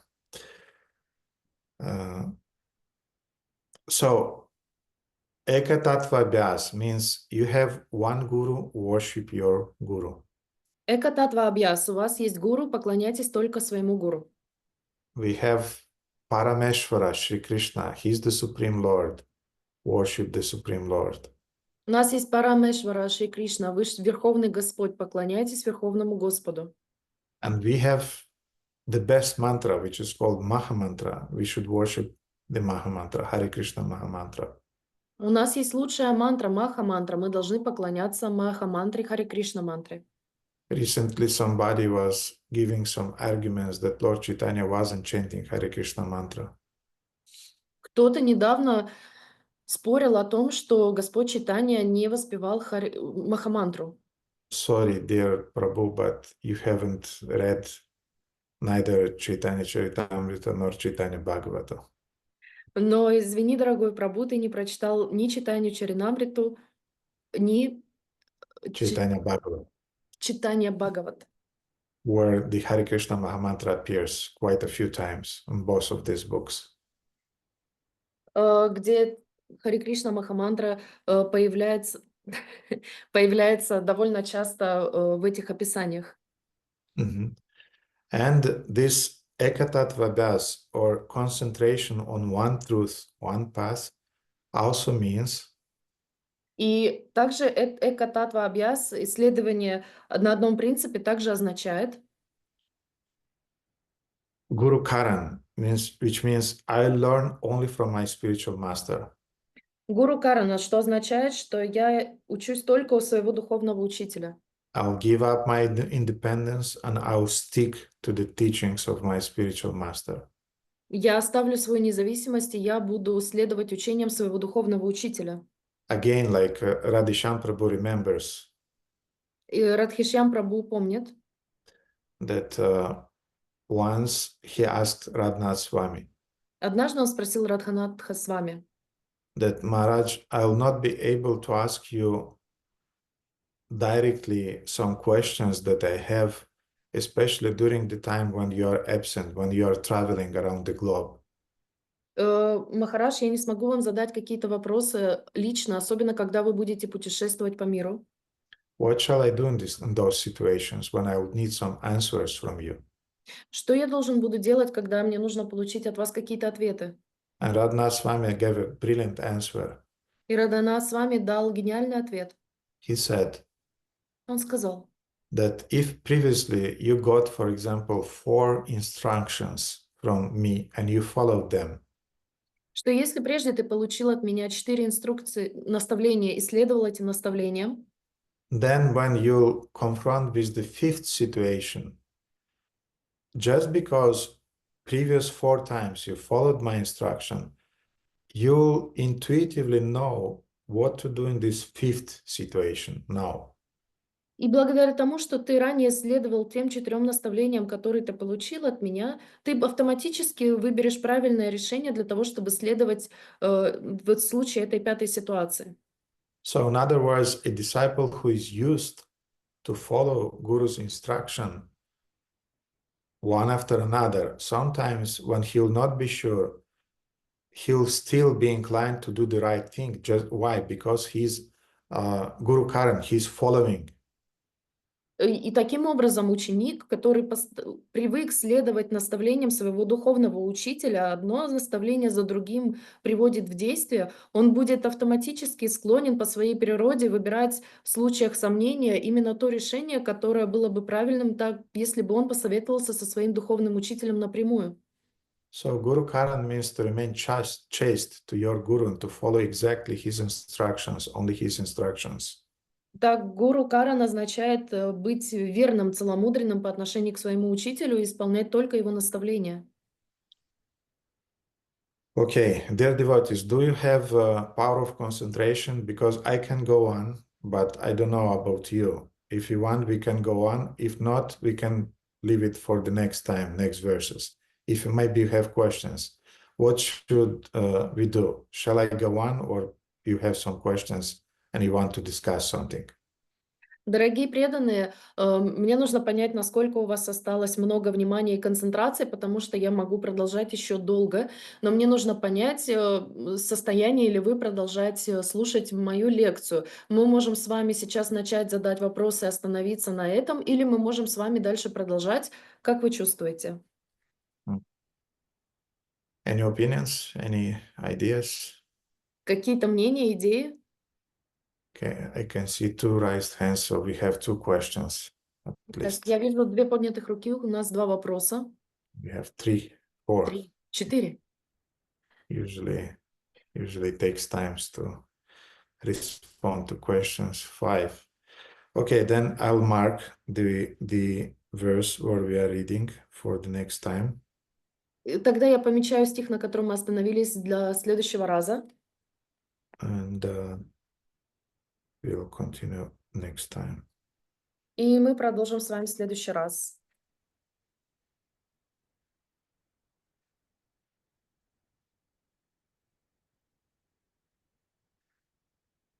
Okay. So, Radhakanta, you are first. Therefore, please, if you have a question, then you can ask Радха, it. вы были первой, поэтому если у вас есть вопрос, можете его задать.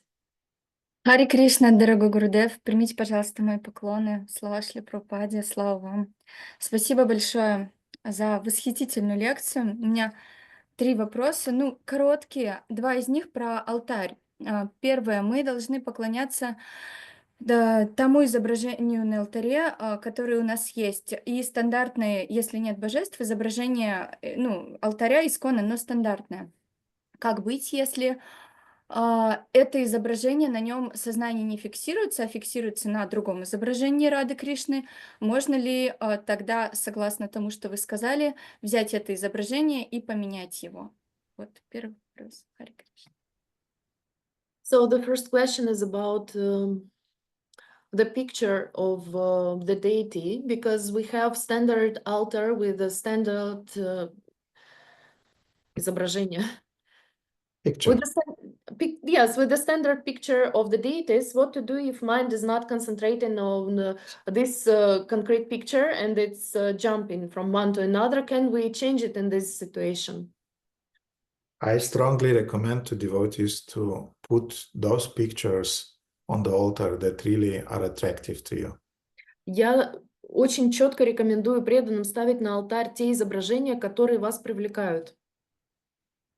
So don't put just any pictures. It should be pictures that you are attracted. Поэтому не ставьте какие угодно изображения, ставьте именно то, что вам нравится и что по-настоящему вас привлекает. But it should not be pictures from Indian movies. Но это не должны быть изображения из индийских фильмов. Try to pick some pictures that are made especially by the BBT artists. Выбирайте те изображения, которые были сделаны художниками из BBT. Because usually they were following Srila Prabhupada's instructions about how to drown Krishna and so on. Потому что они следовали наставлениям Шрилы Прабхупады о том, как должен выглядеть Кришна и так далее. And also their devotees don't use pictures that are made now by AI, by artificial intelligence. They're horrible. И, пожалуйста, дорогие преданные, не используйте изображения, созданные искусственным интеллектом, они ужасны. They're, how to say, kind of like commercially beautiful, but they're lifeless. Они, так сказать, для коммерции они восхитительны, но они безжизненны. Therefore, I'm usually quite attentive about the artist and his or her picture that I'm choosing. Поэтому я очень внимателен на художника и на изображения, которые он или она использует. Спасибо большое. То есть можно использовать фотографию божеств, которым поклоняется, кто-то другой, значит? Да. Мгм. Хорошо, спасибо. Еще один вопрос тоже про алтарь. Про лишние вещи вы сказали. Вот Ну, ладно, конкретно спрошу про себя.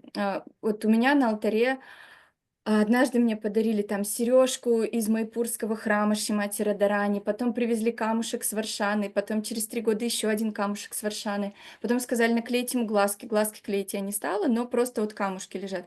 Такие вещи имеют место быть, право быть на алтаре?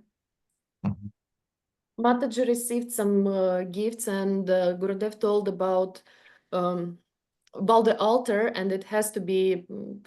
It doesn't have to have many things, a lot of things on this, because it's a sacred place. So Mataji received some gifts, some stones from Varshana, some earrings from the deity, and also she was advised to put some ice on the stones, but she didn't do that yet. So those things, do they have place on the altar or not? I have a separate box for them. У меня для них отдельная коробка. And here you can see this is a big bag from Guru Maharaj. И вы можете видеть, что это для четок мешочек от Гуру Махараджа. That's his socks. Носки его. Then I have a stone from Varshana here. И у меня здесь камень из Варшаны. I have water from Yamuna. Вода из Ямуны. And I have some items from Srila Prabhupada that I received recently in New York. И есть также несколько предметов от Шрилы Прабхупады, которые я недавно получил в Нью-Йорке. But I don't put it quite on the altar. It's in the altar, but not on the altar. Но я не совсем на алтарь их кладу, они находятся в алтаре, но не на алтаре. And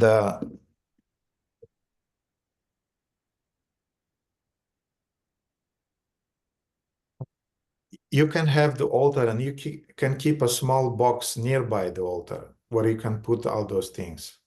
У тебя может быть алтарь, и также может быть рядом с алтарем коробка, в которую ты будешь складывать эти небольшие предметы, которые связаны с ним. Otherwise, I would recommend on the altar just to put the picture of Panchatattva, picture of Radha Krishna deities that attracts your eyes and your heart. Picture of Lakshmi Nrsimhadev, Shri Guru Parampara, picture of Srila Prabhupada and of the spiritual master. And otherwise, don't put some small items between those pictures. Otherwise, your consciousness will be distracted. Итак, можно поместить на алтарь только изображение божеств. У вас может быть Панчататва, Рада Кришна, именно то изображение, которое греет вашу душу, которое вас привлекает. Лакшми Нарисимхадев, Гуру Парампара, изображение вашего духовного учителя и Шрилы Прабхупады. И вот это и будет на алтаре, а остальные вещи, как сказал Гурудев, в коробочке. Yes, other items you just keep in a box, keep it nearby, but the altar, you just concentrate on those classical pictures that we usually have on our ISKCON altars.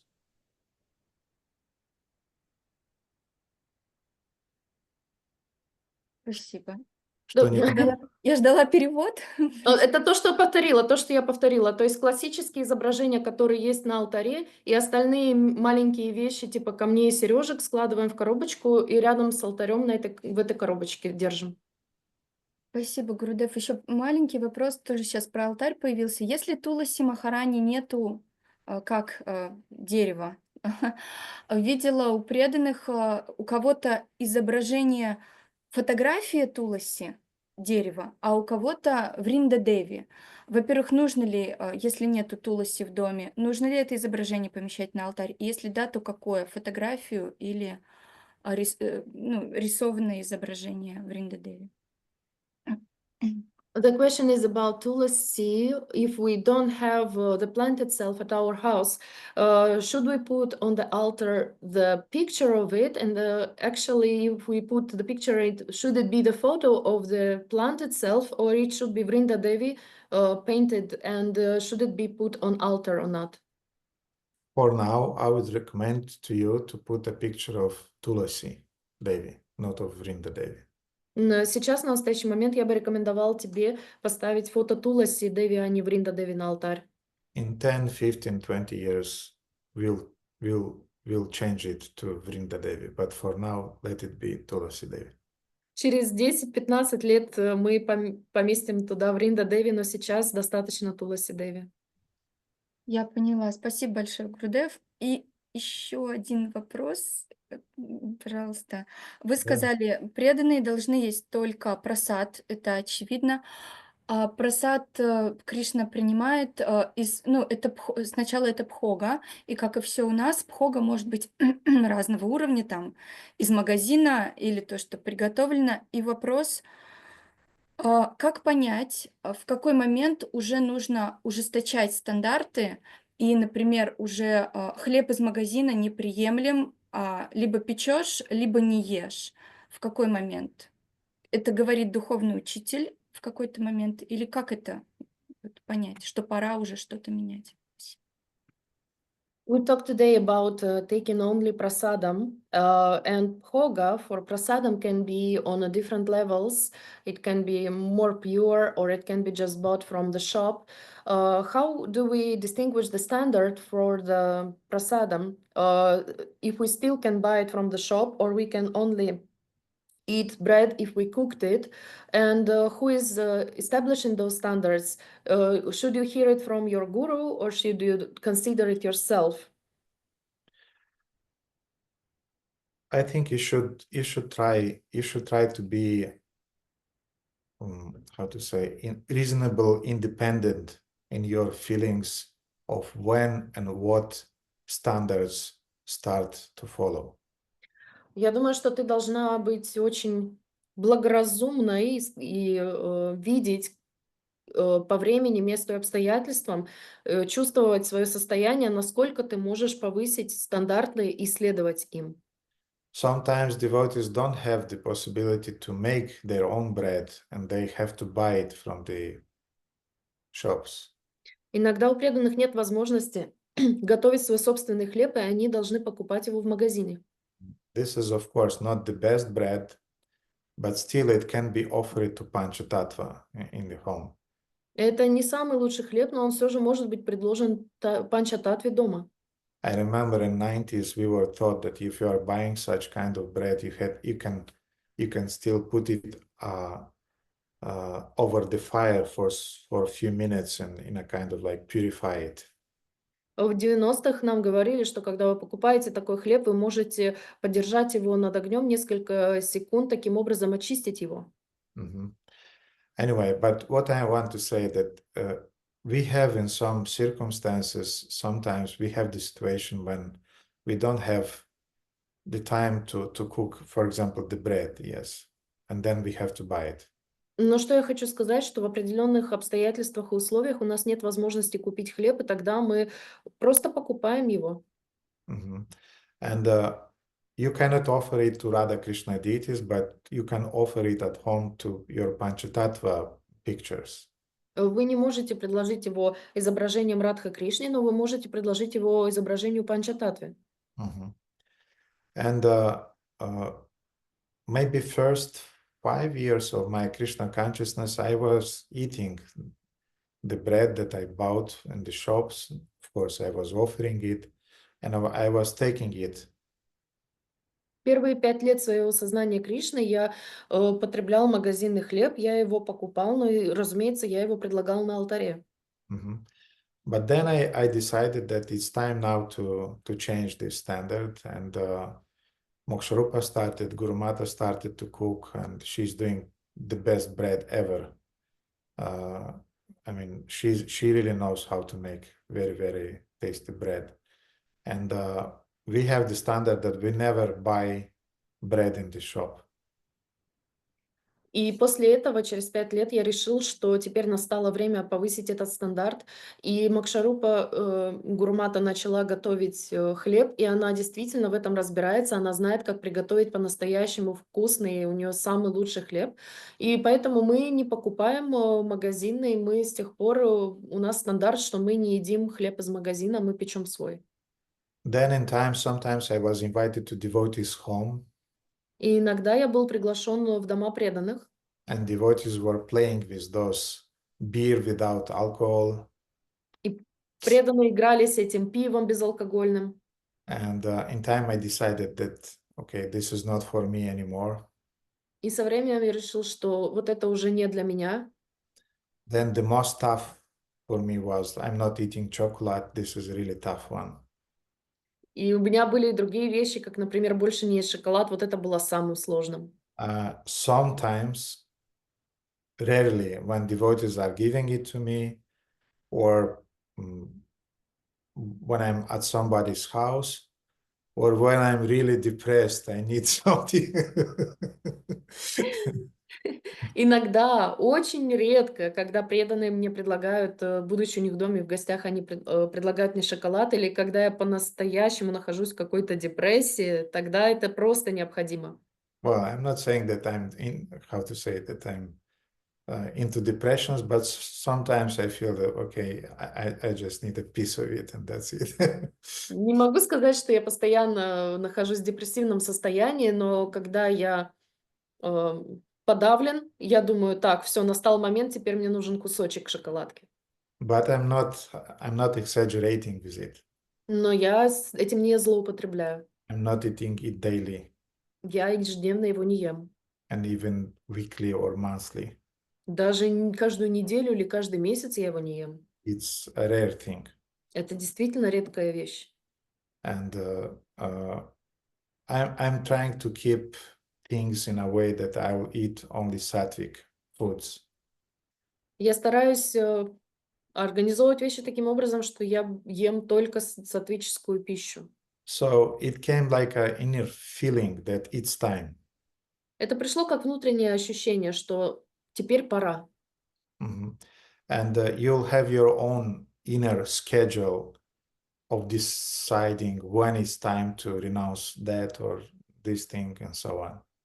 И тогда вы почувствуете, когда настанет ваш момент для того, чтобы отказаться от каких-то вещей и повысить свой стандарт. But now you do whatever you are able to do. Don't do it artificially.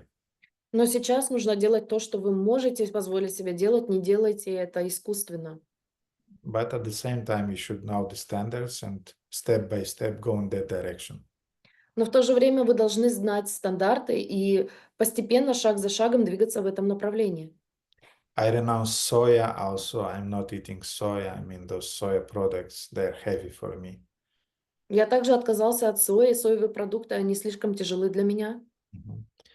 And as soon as we'll have in Bucharest, we'll have our Govinda cafe. I'll not going anytime. I'll not go anymore with devotees to some pizza parties in the downtown of Bucharest. Of course, it's also once a year. It's happening usually before Christmas, and we are already planned to go with devotees for that.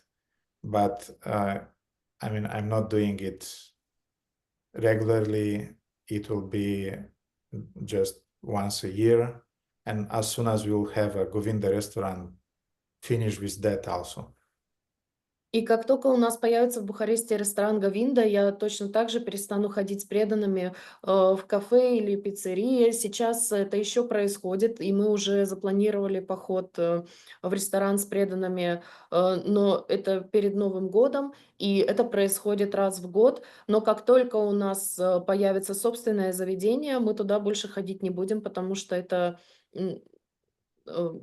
другой уровень, другой стандарт.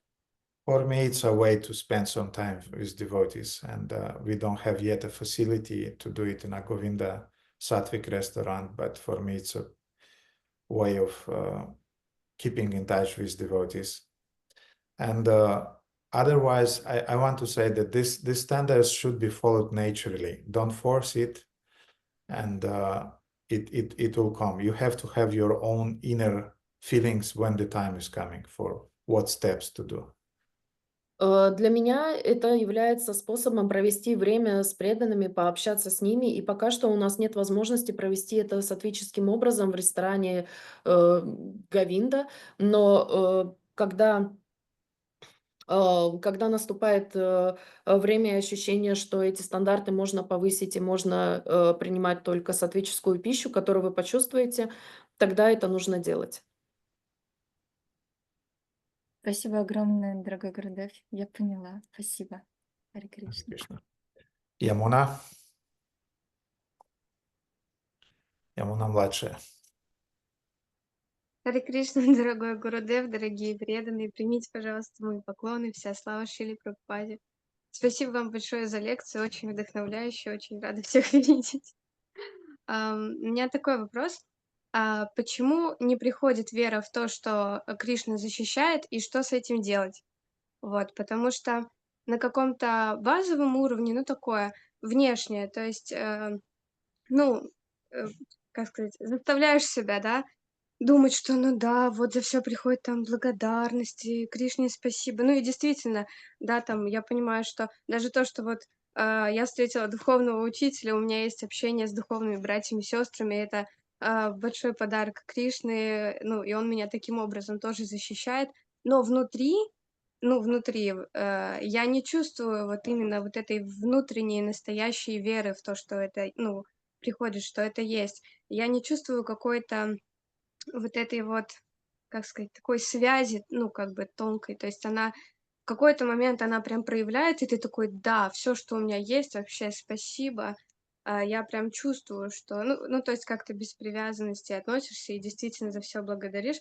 Но в основном я понимаю, что это, м, не приходит. Вот. И что с этим делать? Как с этим работать? Вот. Спасибо. The question is about believing that Krishna is your supreme protector and Lord, because the basic level of this kind of faith is external. So you're grateful that you have this and that, and you try to believe that everything what you have, it comes from Krishna.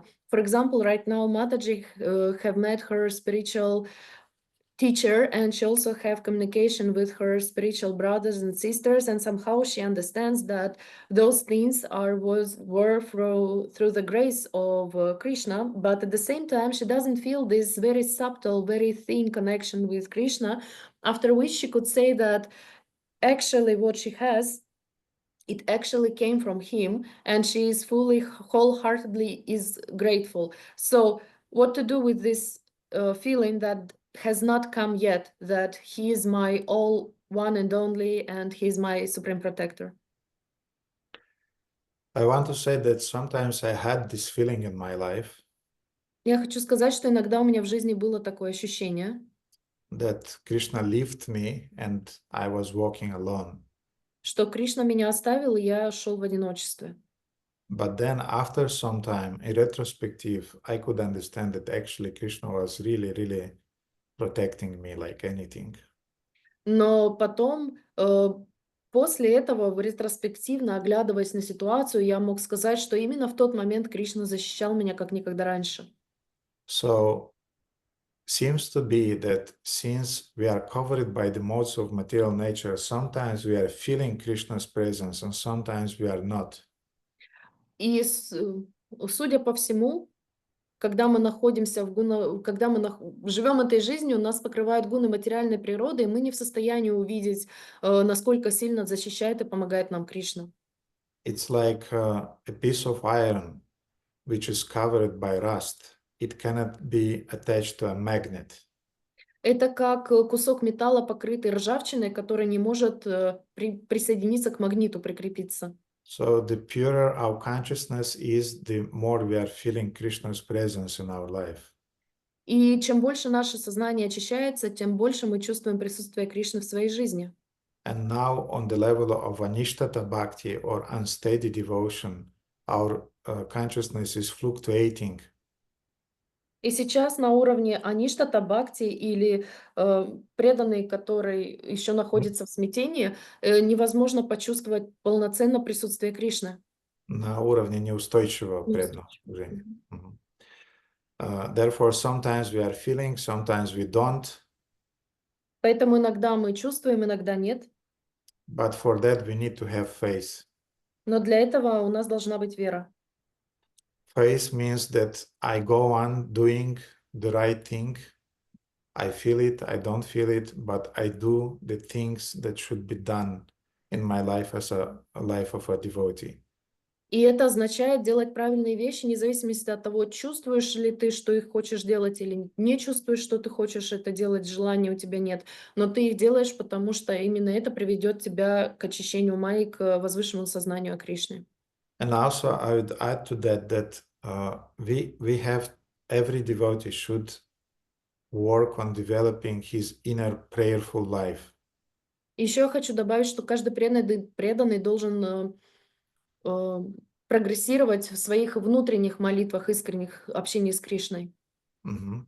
We have to learn to pray Мы должны научиться молиться, because prayer is a very, very sure way of feeling and staying connected with Krishna always.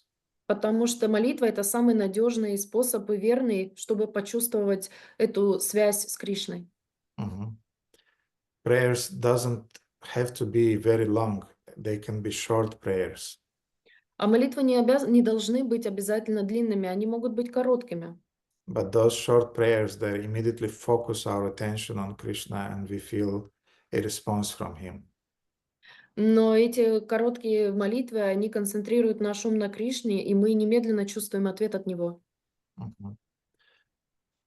So, this I would have to say regarding your question. Ну вот это бы я хотел сказать по поводу твоего вопроса. Спасибо большое за ответ. Hare Krishna. Okay, Андрей. Примите поклоны, дорогие преданные, дорогой Гурудев, Харе Кришна, вся слава Шри Прабхупаде. Дорогой Гурудев, простите заранее за мой дилетантизм и, может быть, некий вызов в своем вопросе. Вот вас не было долго с нами, ваших даршинов. Мой ум несколько раз входил в такое неприятное состояние из-за этого. Вот хотелось бы ваши рекомендации. В момент болезни гуру или еще каково должно быть умонастроение ученика? Какие мысли должны быть обязательны, каких мыслей не должно быть обязательно? Надеюсь на понимание. Харе Кришна.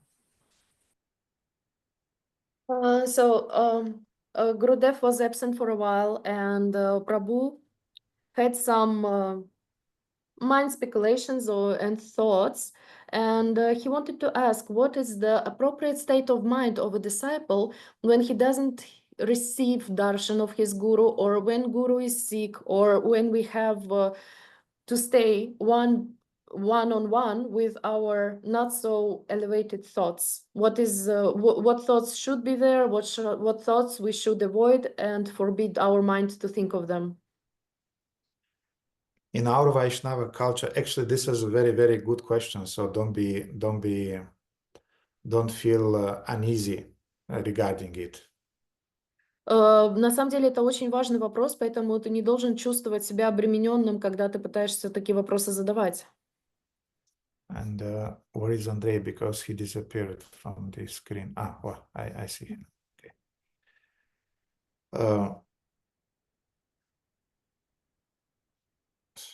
First of all, before initiation, you have the right to put this type of questions, and you should ask them. В первую очередь, перед инициацией у тебя есть полное право задавать такие вопросы, и ты должен их задавать. So it's besides being a good question, also you have the right to put them. So don't worry. Помимо того, что это замечательный вопрос, у тебя также есть полное право такой вопрос задавать. But in our Vaishnava culture, we are taught Но в нашей вайшнавской культуре нас учат to think that when the spiritual master is sick, думать, что если наш духовный учитель болен, it's actually his lila, это его лила, which allows him to go deeper in his own bhajana. которая позволяет ему еще более углубляться в своей баджане. And I've seen it on the example of my own spiritual master, И я видела это на примере своего собственного духовного учителя, that when sometimes he was sick, когда иногда он был болен, he went deeper into his sadhana, into his prayer, into his dependence on Krishna mood. Он углублялся в своей садхане, в своих молитвах и в своей зависимости от Кришны. And the Vedas are teaching us that the spiritual master sometimes is available, sometimes not. И Веды нас учат, что иногда духовный учитель доступен, иногда нет. And there is this classical example from Rig Veda И есть классический пример из Ригведы, regarding how the disciples are learning from the spiritual master. по поводу того, как ученики учатся у духовного учителя. And there is the Rig Veda is giving the example of frogs. И Ригведа дает описание лягушек. I think you have seen on the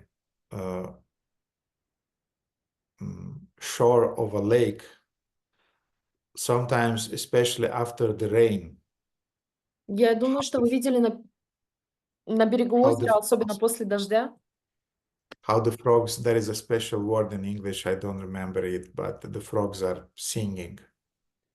что лягушки, есть особое слово на английском, которое я сейчас не вспомню, но эти лягушки, они поют. So the idea is that one frog is singing, then the other frogs are repeating. И идея в том, что одна лягушка начинает петь, а все остальные начинают повторять. Mhm. And then after the frogs were singing like that for a while, the rain is starting. И после того, как лягушки начинают петь таким образом, начинается дождь. And then after the rain, the lake is quiet for some time. А потом после дождя озеро замирает и замолкает на какой-то промежуток времени. So in the same way, this is the dynamic of relationship between guru and disciple. Таким образом, это такая же динамика взаимоотношений, как у гуру и ученика. The spiritual master is thinking, Духовный is speaking, духовный учитель говорит, then the disciples are repeating, ученики повторяют, then the rain is coming, which means some realizations are coming upon them. а потом наступает время дождя, это означает, что определенные реализации происходят в их жизни, их сознании. And then things are becoming quiet. Everybody is thinking about those things that came from above. А потом все замирает и успокаивается, и все думают про те вещи, которые пришли к ним.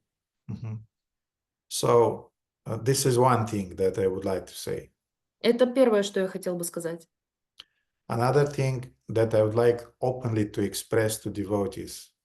А вторая вещь, с которой я хотел бы открыто поделиться с преданными, I don't want to transform into a mechanical speaker, я не хочу превратиться в механического спикера, into a performer artist who is just working on the scene and is doing his artist duty in the frame of the schedule that he has.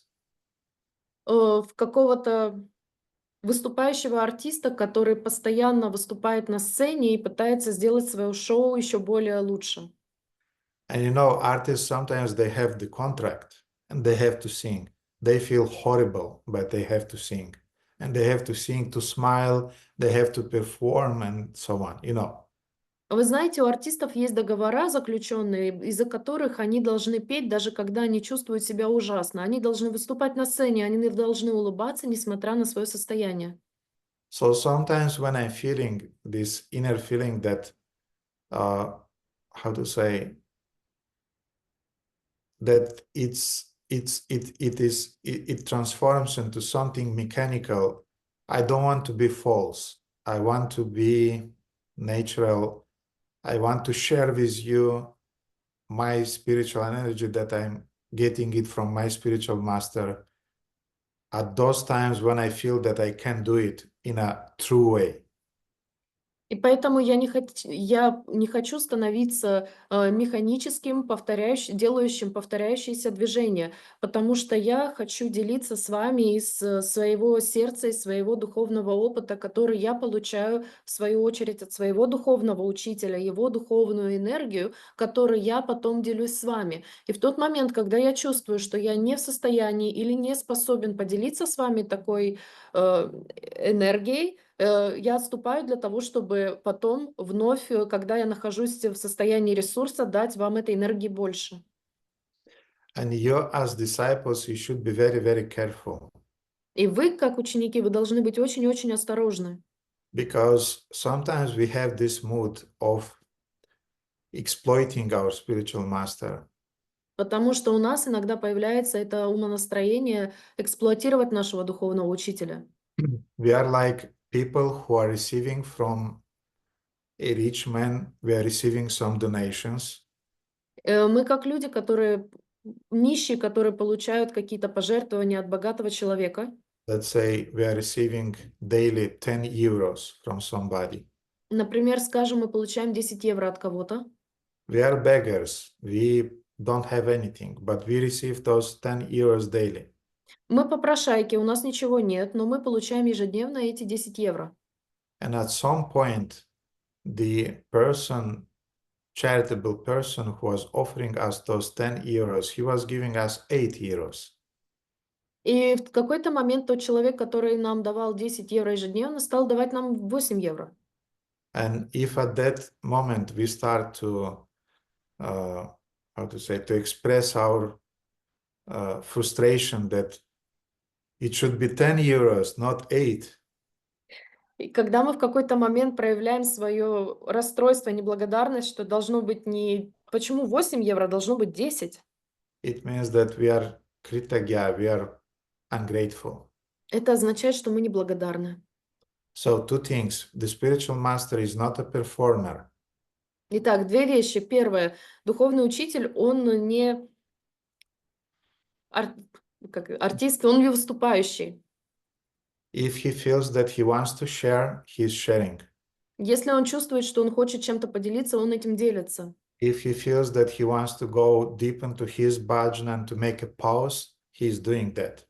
И если он чувствует, что ему нужно сделать паузу и уйти в свою баджану, он делает это. And the sickness is just a pretext. It's just a lila. That's how disciples should perceive it. И когда он плохо себя чувствует, или какая-то болезнь, или недомогание, это является всего лишь предлогом для того, чтобы ему поиграть в эту лилу, когда он углубляется в свою духовную практику. And we as disciples, we should be grateful for everything. И мы, как ученики, мы должны быть за все благодарны. We should be grateful for long lectures. Мы должны быть благодарны за длинные лекции. We should be grateful for replies that the spiritual master is writing us or is dictating to us. Мы должны быть благодарны за ответы, которые духовный учитель нам пишет или диктует нам. And we should be grateful for no answers or no replies sometimes that the spiritual master is not giving us. И мы также должны быть благодарны за молчание или отсутствие ответов от духовного учителя, который он также нам дает. Because the spiritual master can teach you by speaking. Потому что духовный учитель может обучить вас речью. Or by remaining quiet. Или оставаясь молчаливым. Devamrita Maharaj is remembering how Srila Prabhupada told him only one thing during his whole life of a disciple. Девамрита Махарадж вспоминает, как Шрила Прабхупада дал ему всего лишь одно наставление за всю его духовную жизнь. Srila Prabhupada came to Los Angeles to the BBT department where Devamrita Maharaj was working on the index in the Prabhupada's books. Шрила Прабхупада приехал в Лос-Анджелес, где Девамрита Махарадж работал над книгами Шрилы Прабхупады, он делал штрих-код или нумеровал эти книги. And suddenly Prabhupada entered into the room with some senior devotee. И внезапно Шрила Прабхупада вошел в комнату, где сидели старшие преданные. It was the only interaction that Devamrita Maharaj had, only personal interaction that he had with Srila Prabhupada. Это было единственное личное взаимодействие Девамриты Махараджа со Шрилой Прабхупадой. And the senior devotee introduced that Srila Prabhupada, this is Devamrita, he is working now on your books. И старшие преданные представили Шриле Прабхупаде, они сказали: Шрила Прабхупада, это Девамрита, он работает сейчас над вашими книгами. And Prabhupada said just one thing. И Прабхупада сказал всего одну вещь. Prabhupada said, Прабхупада сказал: Now tell me, please, dear disciples, dear devotees, who amongst you would be able to remain in your spiritual life? А теперь скажите мне, дорогие ученики, уважаемые преданные, кто из вас был бы в состоянии остаться в служении после такого ответа? And Devamrita Maharaj said that all the time when I feeling depressed, when I feel that I need some energy, I just remember this told by Srila Prabhupada to me. И Девамрита Махарадж говорит, что каждый раз, когда мне плохо, когда я нахожусь в депрессии, я просто вспоминаю вот это, как мне сказал Шрила Прабхупада. Now, why Devamrita Maharaj is drawing so much energy and strength from this? А почему Девамрита Махарадж извлекает так много энергии из вот этого сказанного Шрила Прабхупадой? Because he is grateful. Потому что он благодарен. And this is one of the main qualities of a disciple, to remain grateful. И это одно из самых главных качеств ученика — оставаться благодарным. We remain grateful when we receive words, knowledge, and guidance from the spiritual master. Мы благодарны, когда мы получаем слова, поощрения, наставления от духовного учителя. And we remain grateful when we receive guidance from the spiritual master, which is given without using words. И мы также благодарны за наставления духовного учителя, которые были нам даны, не используя слов. Therefore, dear devotees, sometimes I'm tired. I'm sorry for that. И иногда, дорогие преданные, извините, но я чувствую себя уставшим, прошу вас за это прощения. I have to reply to dozens of messages, emails, daily, phone calls. Я должен отвечать на десятки звонков, имейлов и так далее. I have to prepare for the classes. Должен готовиться к конференциям, классам. I have to deal with different devotees, different issues, different situations. Мне приходится с различными преданными, с ситуациями у различных преданных сталкиваться, с их проблемами. And practically on a daily basis, something is happening. И практически на каждодневной основе что-то происходит. Somebody falls into Maya. Кто-то падает в Майю, Somebody divorce. кто-то разводится, Somebody is marrying. кто-то женится, Somebody was born. кто-то родился, Somebody is dying. кто-то умирает. Besides that, I have to take care about my family because I'm a grihastha. Помимо этого, я должен заботиться о своей семье, потому что я грехастха. Sometimes my body is getting sick. Sometimes Mokshupa is getting sick. Иногда мое тело заболевает, иногда Мокшарупа заболевает. We have different programs that we have to arrange here in Bucharest. У нас есть различные программы, которые мы должны организовать здесь, в Бухаресте. And I can say it's thousands and thousands and thousands of little things that is making my life. И есть еще тысячи вещей, которые я не могу вам перечислить, которые наполняют мою жизнь.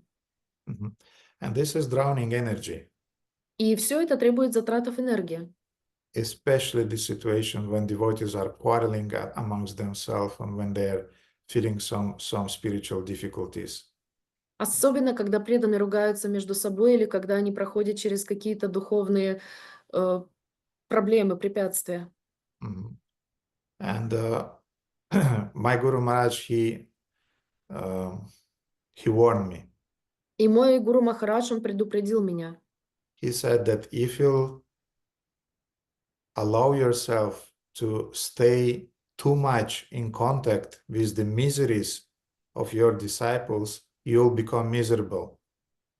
Если ты будешь постоянно находиться в контакте с проблемами своих учеников, здесь игра слов на английском, проблемы, ты станешь проблемным, ты станешь тем, кто полон этих проблем. Со страданиями своих учеников. Со Если страданиями. ты слишком много будешь соприкасаться со страданиями своих учеников, ты начнешь страдать. Therefore, you need time to deconnect. Поэтому тебе нужно время для того, чтобы отстраниться, отсоединиться. So when sometimes I'm feeling that I'm overwhelmed, И иногда я чувствую, что меня все это переполняет. I give me the time to just deconnect a little bit, to digest it, and to put myself together again. И поэтому я даю себе время передохнуть, восстановиться и собрать себе силы найти для того, чтобы продолжать. And I don't want to be a performer who will feel some suffering inside because of some disciples, and I'll still smile outside. No, it is not my case. И я не хочу стать показушником, который будет опять выходить на сцену и улыбаться, несмотря на то, что он накопил в себе страдания всех своих учеников. This year I made a strategical mistake. В этом году я сделал стратегическую ошибку. I did not leave some weeks, at least 2 weeks, to take rest, to have a vacation. Я не оставил себе хотя бы 2 недель на отпуск, на отдых. Last year we went with Arjuna and Amrita Ganga, we went to Greece on the Mediterranean Sea, and I restored my health.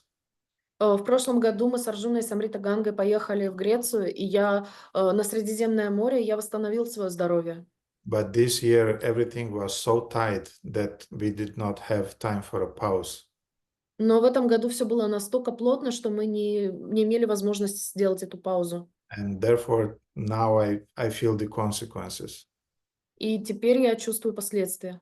Therefore next year I'm planning, to have a pause, just to give my body and mind the time and energy to restore itself. Поэтому в следующем году я планирую дать себе паузу для того, чтобы перезапустить свой ум и восстановить свое физическое здоровье. And it should be a lesson for all of you also. И это также должно всем вам послужить уроком.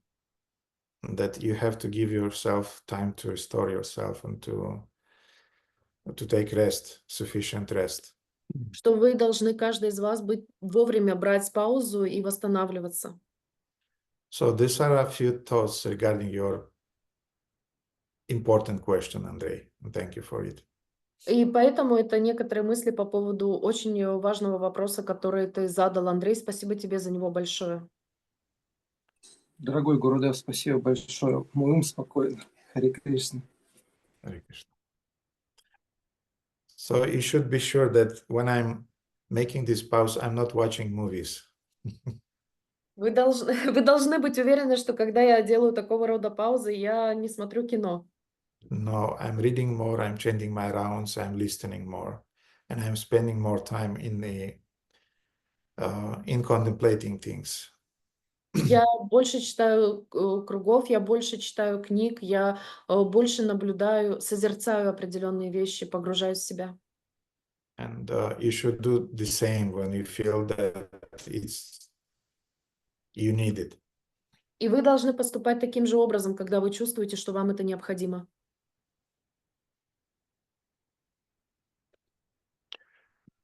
Okay, who else? Let me see. Okay, Chandramala Mataji. Hare Krishna.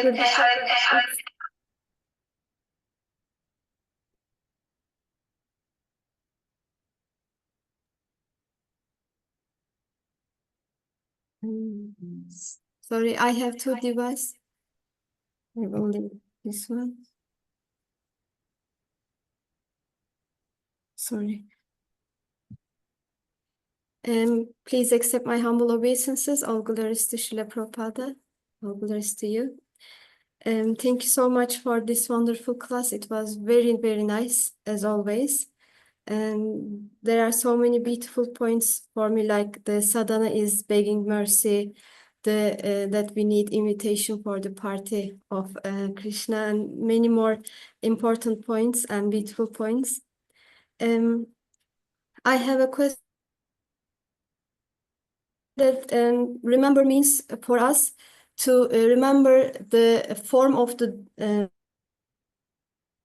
worship daily.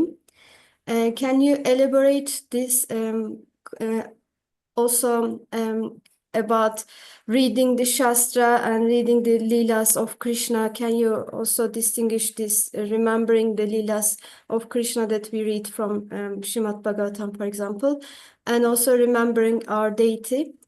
And also, can you explain more about that they form come at the time of death? Like, for example, we are worshipping Gauranitai, and Srila Shvam Svam Maharaj said that worshipping Gauranitai is the less investment, but more results, but the others are the opposite. So how we can perceive this, because we are allowed to worship Gauranitai, but in time we should direct ourselves to worship Radhesham, or Gauranitai is always enough for all the time. And if we focus and remember on Gauranitai, how it affects our next destination. Thank you so much. Okay. Сложно поставленный вопрос, и немного пропадала Матаджи, но если что, я думаю, что Гурудев дополнит. Здесь был вопрос про то, как, про ту фразу, которую мы вспоминаем, все время помним о Кришне, об его лилах, об его играх, о том, что говорил Гурудев, о последовательности его биографии, так сказать. И хотелось бы, чтобы он развернул, расширил этот вопрос. Также Матаджи очень понравились две вещи, которые сказал Гурудев, и не только эти две, но и другие по поводу приглашения на вечеринку Кришны и по поводу того, что садхана является на самом деле мольбой о милости. И еще один очень важный вопрос по поводу того, что Шрила Прабхупада сказал, что поклонение Гауранитаю является минимальной инвестицией с максимальными результатами, и в связи с этим мы поклоняемся Гауранитаю, но потом мы должны перенаправить себя к Радхишьям, поклонению, и как можно ли оставить Гауранитай как божество, которому мы будем в итоге поклоняться, и как поклонение в начале Гауранитаю влияет на наше будущее поклонение Радхишьям и другим божествам. Shri Krishna Chaitanya Radha Krishna Nahyanya. There is no difference between Lord Chaitanya and Radha Krishna. Не существует разницы между Господом Чайтаньей и Рада Кришной. Therefore, there is no need to worship Lord Chaitanya and then to advance, so-called, make some so-called advancement and to go and worship Radha and Krishna. Поэтому не нужно поклоняться Господу Чайтанью, а потом в кавычках прогрессировать до Радхи Кришна, поскольку они едины. By worshiping Lord Chaitanya, you have everything. Поклоняясь Господу Чайтанью, вы обретаете все. But yet, some devotees are more inclined to worship Radha and Krishna, some devotees are more inclined to worship Lord Chaitanya. Но все же некоторые преданные склоняются к служению Рада Кришны, поклонению Рада Кришны, а некоторые к поклонению Господу Чайтанье. And Bhaktivinoda Thakur is describing that some devotees are worshiping both Lord Chaitanya and Radha Krishna. И Бхактивинод Тхакур описывает, как некоторые преданные поклоняются и Господу Чайтанье, и Рада Кришне. And usually devotees of Lord Chaitanya, they have a spiritual body in Shvetadvipa and that part of Goloka Vrindavana where Lord Chaitanya is performing his pastimes. И также говорится, что преданные, которые поклоняются Господу Чайтанье, у них есть духовное тело, которое находится в Шветадвипа, в той части, где Господь Чайтанья делает свои игры, лилы. Devotees of Radha Krishna, they have a spiritual body which allows them to take part in the Radha Krishna Lila in the Goloka Vrindavana. А преданные, которые поклоняются Рада Кришна, у них есть духовное тело, с которым они поклоняются Раде Кришне на Голока Вриндаване и участвуют в их играх.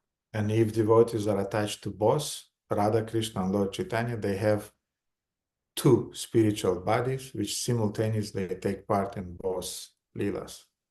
А если преданный поклоняется одновременно Господу Чайтаньи и Рада Кришне, то у него есть два духовных тела, которыми он одновременно поклоняется в духовных мирах. That's what Bhaktivinoda Thakur writes in Navadvipadhamma Mahatmya. Это то, что говорит Бхактивинод Такур в Навадвипа. Dhamma Mahatmya. So, if you are attached to Lord Chaitanya, Chandramala Mataji, Lord Chaitanya will come to you at the time of death and will take you to the spiritual world. Поэтому, Чандрамала, если ты привязан к Господу Чайтанью, он придет к тебе в момент смерти и приведет тебя в духовный мир. And if he became your Ishtadevata, the form that you worshipped in your heart the whole of your life, this would be exactly the form that will take care about you. И если он стал твоим Иштадеватой, которому ты будешь поклоняться всю свою жизнь, и который вошел в твое сердце, именно он придет за тобой.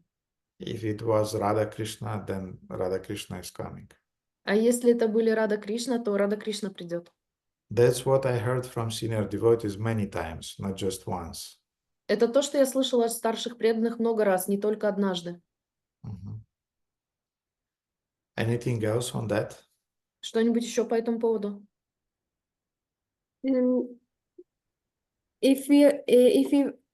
I worship Lord Chaitanya, but is it possible that my Ishtadeva can be Radha Krishna also? Если я поклоняюсь Господу Чайтанью, возможно ли так, что моим Иштадеватой будет Рада Кришна? Yes, it's possible. Да, это возможно.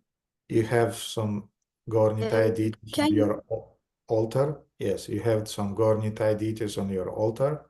And by the mercy of Gaurnitai, you developed your attachment to Radha and Krishna. Yes, this is possible. То есть Гаура Нитай будет на твоем алтаре, и благодаря ему, через него ты углубила свои взаимоотношения с Радха Кришной. Да, это вполне возможно.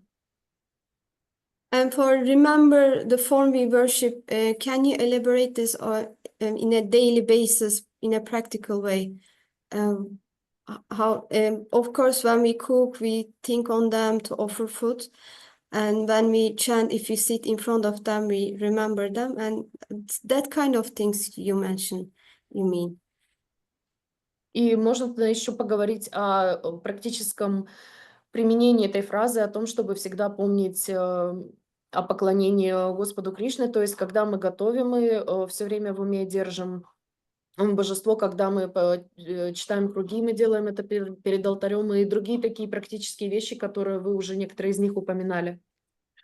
There are few aspects of remembering the deities. Существует несколько аспектов памятования о божестве. I remember how once Srila Shivaram Maharaj, my spiritual master, asked me, Я помню, как однажды Шрила Шиварама Свами Махарадж, мой духовный учитель, спросил меня: have you seen Radhisham today? Ты сегодня видел Радхишьям? And I said, yes. Я сказал да. And he said, what colors was the dress in which they were dressed today? И он спросил, какого цвета были одежды, которые они носили сегодня. And I was perplexed because I did not remember. И я остался в замешательстве, потому что я не помнил. Because usually we as devotees, we are looking at the face of deities. We are not looking so much at the colors of the dress.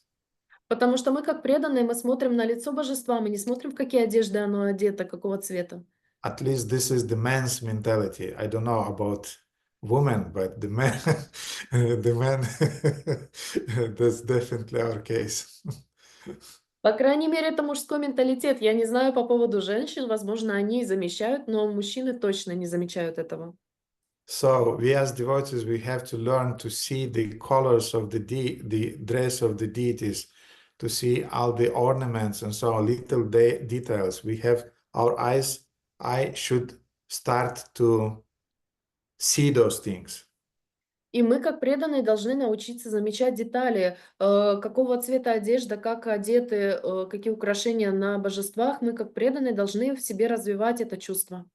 And the husbands know that their wives are usually on their case when she's putting some new earrings and you don't see it. И мужья знают, что если они не заметили новые сережки на своей жене, у них будут неприятности. So in the same way, we have to see all those new earrings and the new decorations that and the backdrop and the color of the dress and so on, the turbans. We have to learn to see all those things on the details. This is how our smarana starts. И мы, как преданные, должны научиться замечать эти детали, какие серьги, какой тюрбан, какого цвета одежда. Мы должны в себе развивать это. And then the next aspect of remembering the deities Это будет началом нашей смараны. А потом следующий аспект памятования о божествах is to offer some specific mantras or stutis, prayers that are glorifying the deities.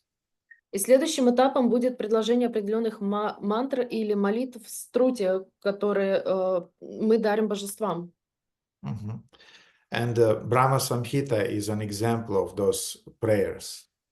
И Брахма Самхита является примером таких молитв. Venum Kvanvantam Aravinda Dalaya Taksham Yam Shama Sundaram Achintya Guna Swarupam, and so on. So these are the prayers which describes Krishna's form. Это молитвы, которые описывают формы Кришны. We should know the translation of those prayers. Мы должны знать перевод этих молитв. And they're helping us to remember also Krishna's form. И они помогают нам помнить о формах Кришны. And the third aspect of remembering the И deities, третий аспект памятования о божествах, that if you are worshipping Gaurnitai deities, если вы поклоняетесь божеству Гаурнитай, then you have to remember the pastimes of Lord Chaitanya and Lord Nityananda described in Chaitanya Charitamrita or Chaitanya Bhagavatam. вы должны помнить о прошлых играх, лилах, которые были у Нитьянанды, и Господа Чайтани, которые описаны в Чайтанье Чаритамрите и Чайтанье Бхагаватам. So, without reading about the pastimes of the Lord, your deity worship will become very, very narrow and very mechanical. И без знания этих игр и лил, которые были в прошлом у вашего Иштадеваты, ваше поклонение будет неполноценным и пустым. I want to go back quickly to the previous questions of Andrei. Я хочу немного вернуться к предыдущему вопросу Андрея. Some years back, Niranjan Maharaj was very, very sick.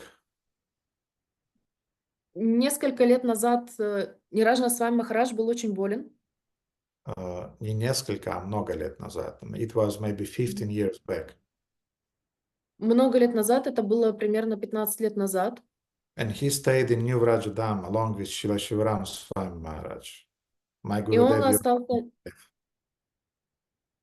И он остался наедине с Шрила Шиварам Махараджем в Нью-Враджадаме, с моим Гурудевом, вашим Парам Гурудевом. And Param Gurudev was taking care about Niranjana Swami. И Парам Гурудев заботился о Ниранджана Свами. And Niraj Maharaj obviously was very sick. He became very thin, and a lot of signs that he was sick. И Ниранджан Свами Махарадж был действительно по-настоящему болен, он стал очень худым, и были все знаки того, что его болезнь серьезная. And I came to New Vrajadam to see him. At that time, I was in the western part of Romania, in Oradea, VEDICE, by the way. И я приехала его навестить. Я в то время был в Орадии, в Румынии. Кстати говоря, с Теджаси Матаджи. And I stayed in Oradea for almost 2 years. И я в Ораде провел практически 2 года. And I haven't seen Niranjana Swami for almost 2 years. И я почти 2 года не видел Ниранджана Свами. And when I came to New Vrajadam, I entered into the temple room. Maharaj was giving the class. И когда я вошел в храм, Махарадж давал лекцию. And during the class, Maharaj wasn't looking at me. И во время лекции Махарадж не смотрел на меня.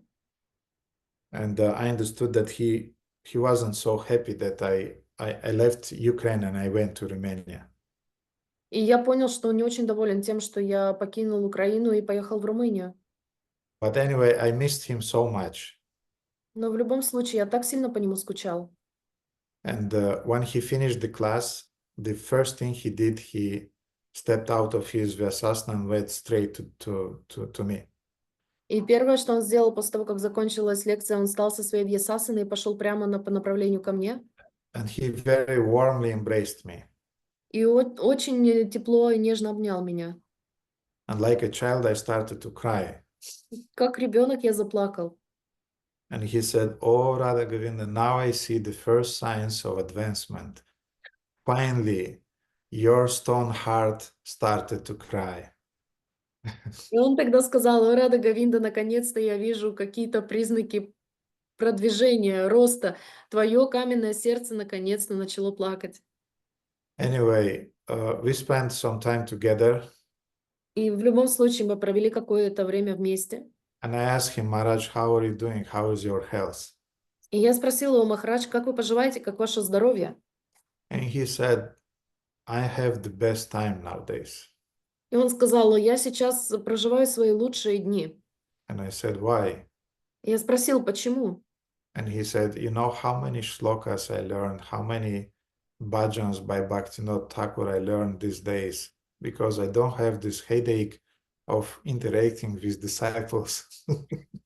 Ты знаешь, сколько шлок я выучил, сколько баджанов Бхактивинода Thakura я выучил, потому что у меня нет этой головной боли от постоянного взаимодействия со своими учениками. So, dear devotees, you should know that in the same way, like there is a detox for the body, Так, дорогие преданные, вы должны знать, что таким же образом, как у тела существуют определенные детоксы для тела, our spiritual masters sometimes they have a program of detox from the disciples. наши духовные учителя, у них есть детокс-программы от своих учеников. You should not feel guilty, it's not about you. Вы не должны чувствовать себя виноватыми, это не про вас. But you should give your time. Like I learned in the childhood to give some time to my mother and to my father. Но вы должны давать этому какое-то время. Например, я научился в детстве давать время своим родителям. I learned to give time to my sister. Научился давать время своей сестре. And in the same way, disciples should not suffocate their spiritual master with, "I need your attention, I need your care, I need your replies." You should learn, you should feel, you should be sensitive. If he needs time, give him that time. И точно так же вы не должны терроризировать своего духовного учителя. Мне нужно даршан, мне нужны ответы, мне нужно, чтобы вы провели со мной время. Научитесь точно так же давать время для отдыха своему духовному учителю. And the spiritual master will use that time and will reinvest that time, to move on, to deepen his bhajana.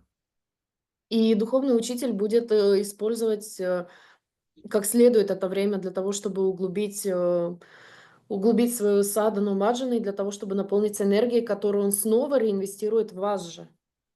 And Niraj Maharaj at that time, he described me a few songs of Bhaktivinoda Thakur that he is meditating at the present.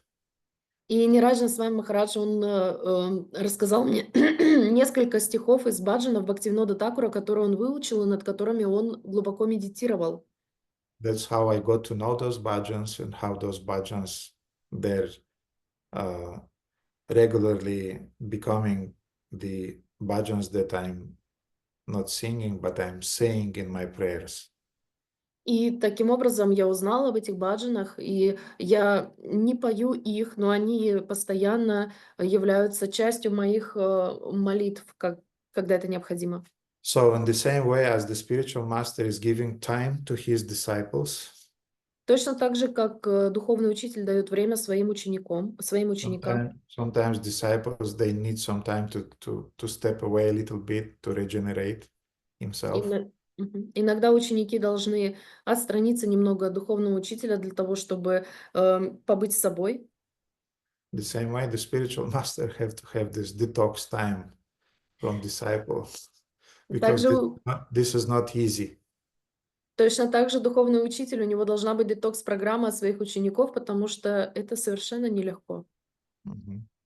And my Guru Maharaj, for example, previously when he was going to India, Например, мой Гуру Махарадж раньше, когда он ехал в Индию, he was saying to his disciples он говорил своим ученикам: that dear devotees, дорогие ученики, преданные, for the first week of my staying in India, первую неделю моего пребывания в Индии, if I'll see any one of you, I'll just shot him.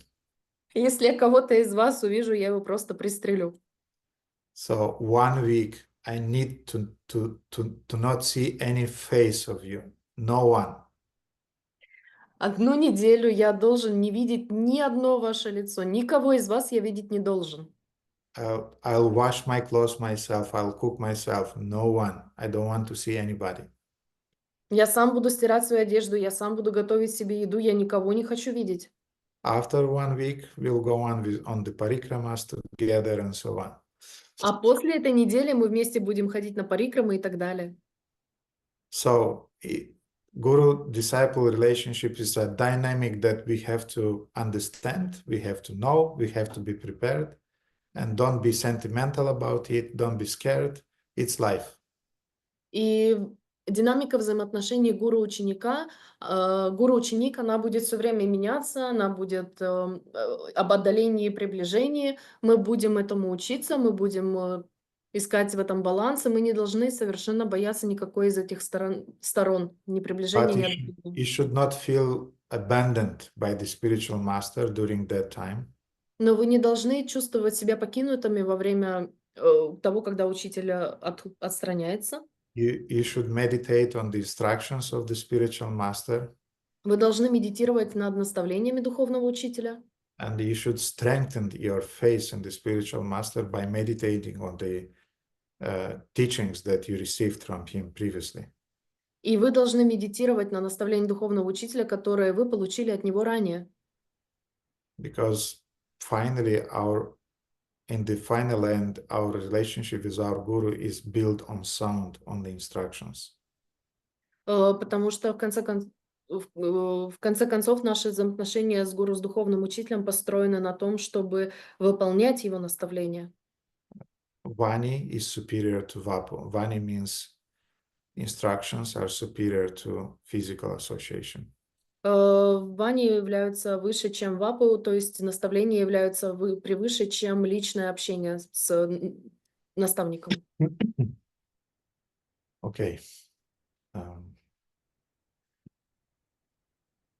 Chandramala Mataji, you have anything else or that's it? Чандрамала Матаджи, у вас еще что-то есть сказать или на этом все? So, if I understood correctly, worship his or her deity as best as he or she can, then it can be Panchatattva, I mean the picture, or it can be Gauranitai as deity or picture, and the Svarup will reveal that devotee later according to his Svarup. It doesn't matter who you are worshipping. On our level, it doesn't matter. Okay. Thank you so much. То есть независимо от того, кому мы будем поклоняться, любому изображению, в любом случае нам потом откроется эта сварупа, и нам не нужно делать развлечения в изображениях. И Гурудев сказал, да, на нашем уровне этого вполне будет достаточно.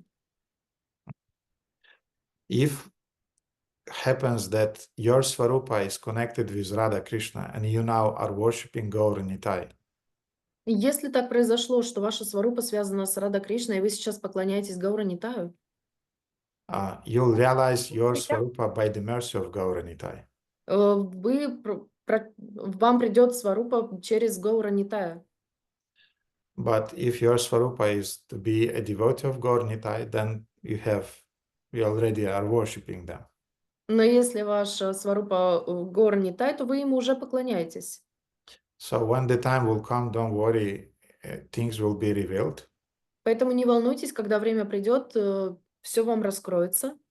And if your Svarupa is of being a devotee in the Radha Krishna pastimes, И если ваша сварупа в прошлых играх Рада Кришны, then you'll perceive Radha and Krishna in your Gaura Nitai, in your Lord Chaitanya, on the altar. тогда вы прочувствуете присутствие Рада Кришны в Гаур Нитай, который присутствует на вашем алтаре.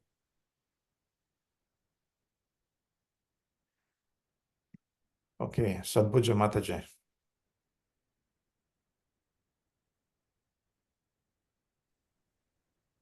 Харе Кришна, Гурудев. Харе Кришна, преданные. Чуть-чуть громче говорить, да, Кришна? Да. Мгм. У меня тоже несколько вопросов. И первый вопрос по поводу... На одной из предыдущих лекций вы говорили, что ежедневные 2 столпа, которые очень важны для нашей ежедневной садханы, это Кришна Нама и Кришна Катха. И невыполнение одного из них ведет к тому, что наш процесс останавливается, либо мы возвращаемся на точку с того, с чего мы начали. Настолько это очень важный, ежедневный. Мой вопрос следующий. Я уже задавала по поводу Кришна Катхи, но в другом ракурсе. Вот Кришна Катха, вы имеете в виду обсуждение вот так ртом, или же это слушание лекций или чтение книг, это сюда не входит, это вот по-настоящему вот это слово обсуждение и есть то, что вы имели в виду в ежедневной практике? So the first question is about what Gurudev said in previous lecture, that 2 cornerstones of our daily practice should be Krishna Nama and Krishna Katha. And the question from Mataji, and also if the process stops, so we go to the first point where we stopped. So they are very, very, very essential in our spiritual life. And the question is, what does it mean, Krishna Katha? Does it mean specifically pronouncing words and speaking one to another about Krishna, or it can also be considered through the books we are reading and what we are studying, or it has to be person in person and it has to be said by words? There are 2 forms of Krishna Katha. Существует 2 формы Кришна Катхи. The Krishna Katha that we are speaking, Кришна Катха, которую мы произносим, and Krishna Katha that we are hearing. и Кришна Катха, которую мы слушаем. In order to speak Krishna Katha, we have to hear Krishna Katha. А для того, чтобы говорить о Кришна Катхе, мы должны слушать Кришна Катху. If we hear enough Krishna Katha, we'll speak Krishna Katha in a natural, spontaneous way. И если мы достаточно слушаем Кришна Катхи, мы будем естественным образом говорить о Кришна Катхе. Therefore, in that sense, hearing Krishna Katha is more important than speaking Krishna Katha. И таким образом слушать о Кришна Катха намного важнее, чем говорить о Кришна Катхе. Therefore, when I spoke about the importance of listening to or of singing the holy name and of Krishna Katha, I spoke first of all of listening to Krishna Katha. И поэтому, когда я говорила о необходимости Кришна Катхи каждодневно, я говорила именно о необходимости слушать Кришна Катха. Either you are reading Krishna Katha in form of Srila Prabhupada's books, Или вы слушаете Кришну Катху в форме книг Шрилы Прабхупады, or you are listening to the recordings of Krishna Katha in the form of the lectures of Srila Prabhupada, of the spiritual masters, and of the senior advanced Vaishnavas. или вы слушаете Кришну Катху в форме аудиозаписи, где вы слушаете Шрилу Прабхупаду, или своего духовного учителя, или действительно продвинутых преданных старших. And if you have enough of those of that kind of listening, you'll spontaneously speak about what you heard. И если вы будете достаточно слушать такой Кришна-катхи, то вы спонтанным и естественным образом будете разговаривать про Кришна-катху, говорить о ней. Спасибо. Харе Кришна. Просто я подумала по поводу этого вопроса, что порой не бывает кого-то рядом, чтобы обсудить. И если то нужно для этого Нет, тогда общаться просто... часто с Нет, преданными. тогда нужно просто читать или слушать, и все. Это тоже будет Кришна. Это самый важный аспект Кришна-катхи. Спасибо. Окей. Радха Говинда, Прабhu. Харе Кришна, Гурудев. Примите, пожалуйста, мои поклоны. Слава Шриле Прабхупаде. Было два вопроса, но так случилось, что вы уже ответили на них. У преданных были смежные вопросы, поэтому просто выражу слова благодарности. Большое вам спасибо, что тратите столько времени и сил. Вы, вот лично для меня, вы берете вот своей настоящностью, вот, без вот этого, как бы, не знаю, как это еще сказать, вот вы вот настоящий, и вы просто настоящий такой. И очень сильно это, ну, западает в сердце и отзывается. Поэтому спасибо большое, что вы тратите столько времени и сил и стараетесь нас чему-то научить. Харе Кришна. Спасибо. Спасибо большое, Радха Говинда. Prabhu had, no, я это переведу. Prabhu had two questions, but in spontaneous way, Gurudev and devotees answered them. And Prabhu only wanted to give his gratitude to Gurudev that he spends so much time and he's teaching us and he is investing in us. And he was paying respects and gratitude for that. And he took the heart of Varuna Prabhu with his sincerity, because our Gurudev, and I subscribe for this, is very, very natural, sincere, and without masks. He's very truthful and sincere. And by this, he is catching the hearts of our hearts and mine as well. Thank you, Gurudev. All glories to Srila Shivaram Swami Maharaj for that. Иван. Харе Кришна, дорогой Гурудев. Харе Кришна, дорогие преданные, примите, пожалуйста, мои смиренные поклоны. Вся слава Шриле Прабхупаде. У меня пару вопросов, некоторые уже задавали. Я хотел просто для себя еще уточнить, если можно. Первый вопрос — это полагаться на Кришну, его помощь и защиту. Вот здесь у меня возникает вопрос, доверие иметь, и насколько мне, где вот граница того, где я сам действую и где я полагаюсь на него. То есть я же не могу теперь сидеть, вот на меня напали, я сижу и полагаюсь на помощь Кришны или на его защиту. То есть вот где я должен для себя, или как я могу выяснить для себя, в какой степени я действую и где переставать действовать. А то я могу дальше, и, вот, понимаете, и вот здесь я иногда заблуждаюсь. Хорошо.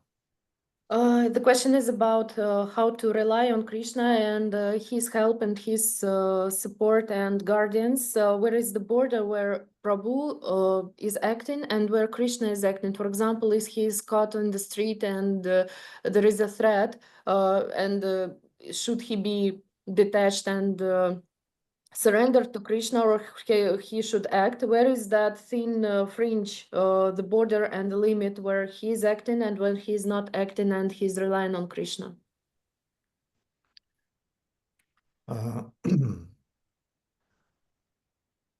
Once Srila Prabhupada's disciple by the name Satsvarupa Dasa Goswami, he went in a car with another devotee who was driving, and Maharaj sat nearby as a passenger.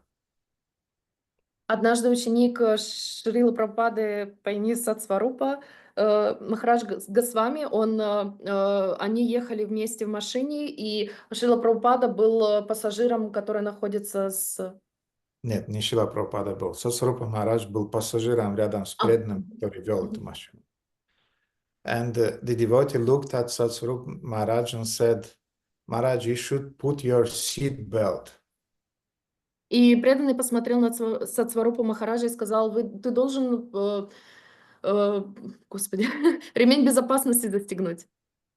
And Satsvarupa Maharaj said, but Krishna is protecting his devotees. А Сатсварупа Махарадж сказал, но Кришна защищает своих преданных. And then that devotee said, yes, Krishna is protecting his devotees by giving him intelligence. И этот преданный сказал, да, Кришна защищает своих преданных, давая им интеллект. Давая им разум. Разум. By giving him intelligence to use the seat belt that have to be put on. Давая им разум для того, чтобы использовать ремень безопасности, который находится в машине. Yes, Krishna is protecting us. Да, Кришна нас защищает. But first of all, he is protecting us by giving us intelligence. Но прежде всего он защищает нас, давая нам разум. Tesham sadata yuktanam bhajatam pritipurvakam dadami buddhi yogam tam yena mamu payantite. This is a very beautiful verse from Bhagavad Gita. Это очень красивый стих из Бхагавад-гиты. Tesham sadata yuktanam, that those who are worshipping me constantly, Те, кто постоянно поклоняются мне, I give them intelligence to come to me. я даю им разум для того, чтобы прийти ко мне. So therefore, yes, quite often in our life we confront with situations when we are not quite sure, shall I endeavor to protect myself by using some means, or Krishna is doing it from his part? И поэтому, да, мы часто находимся в своей жизни в таких ситуациях, когда мы не уверены, это я должен действовать или я должен полагаться на Кришну, который будет меня защищать. And I would say, do whatever it's in your power to protect and to arrange this situation and to improve the situation. И я скажу так, вы должны делать все зависящее от вас для того, чтобы улучшить ситуацию или действовать в сложившейся ситуации. Krishna is taking care about devotees' families. Кришна заботится о семьях преданных. But you should go to the work, you should earn money, you should bring money home, you should buy things and renovate the house and do whatever is needed to do. Но в то же время вы должны ходить на работу, приносить деньги, заботиться о доме, делать ремонт и делать все то необходимое, что вы должны делать дома. And Krishna will help you by giving you energy, by giving you strength and inspiration to do all those things.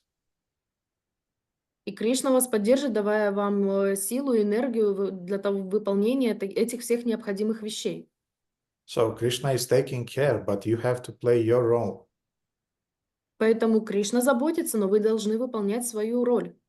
And sometimes we'll be in a situation when, in spite of doing everything that we have to do, И иногда мы будем находиться в тех ситуациях, когда, несмотря на то, что мы сделали все зависящее от нас, and things are still not working, и вещи все равно не происходят, не работают так, как мы бы хотели, then it's obviously Krishna's plan and we'll have to accept it. то таким образом мы увидим, что это план Кришны, и мы должны будем принять этот план. So not everything is in our control. Поэтому не все находится под нашим контролем. Some things will be beyond our zone of control. Некоторые вещи, они будут находиться вне зоны нашего контроля. Leave that to Krishna. Оставьте это Кришне. But those things that you are able to manage to arrange, you have to do it as your duty before Krishna. Но те вещи, которые вы можете, на которые вы можете повлиять или сделать, и которые находятся в зоне вашего влияния, вы должны их сделать.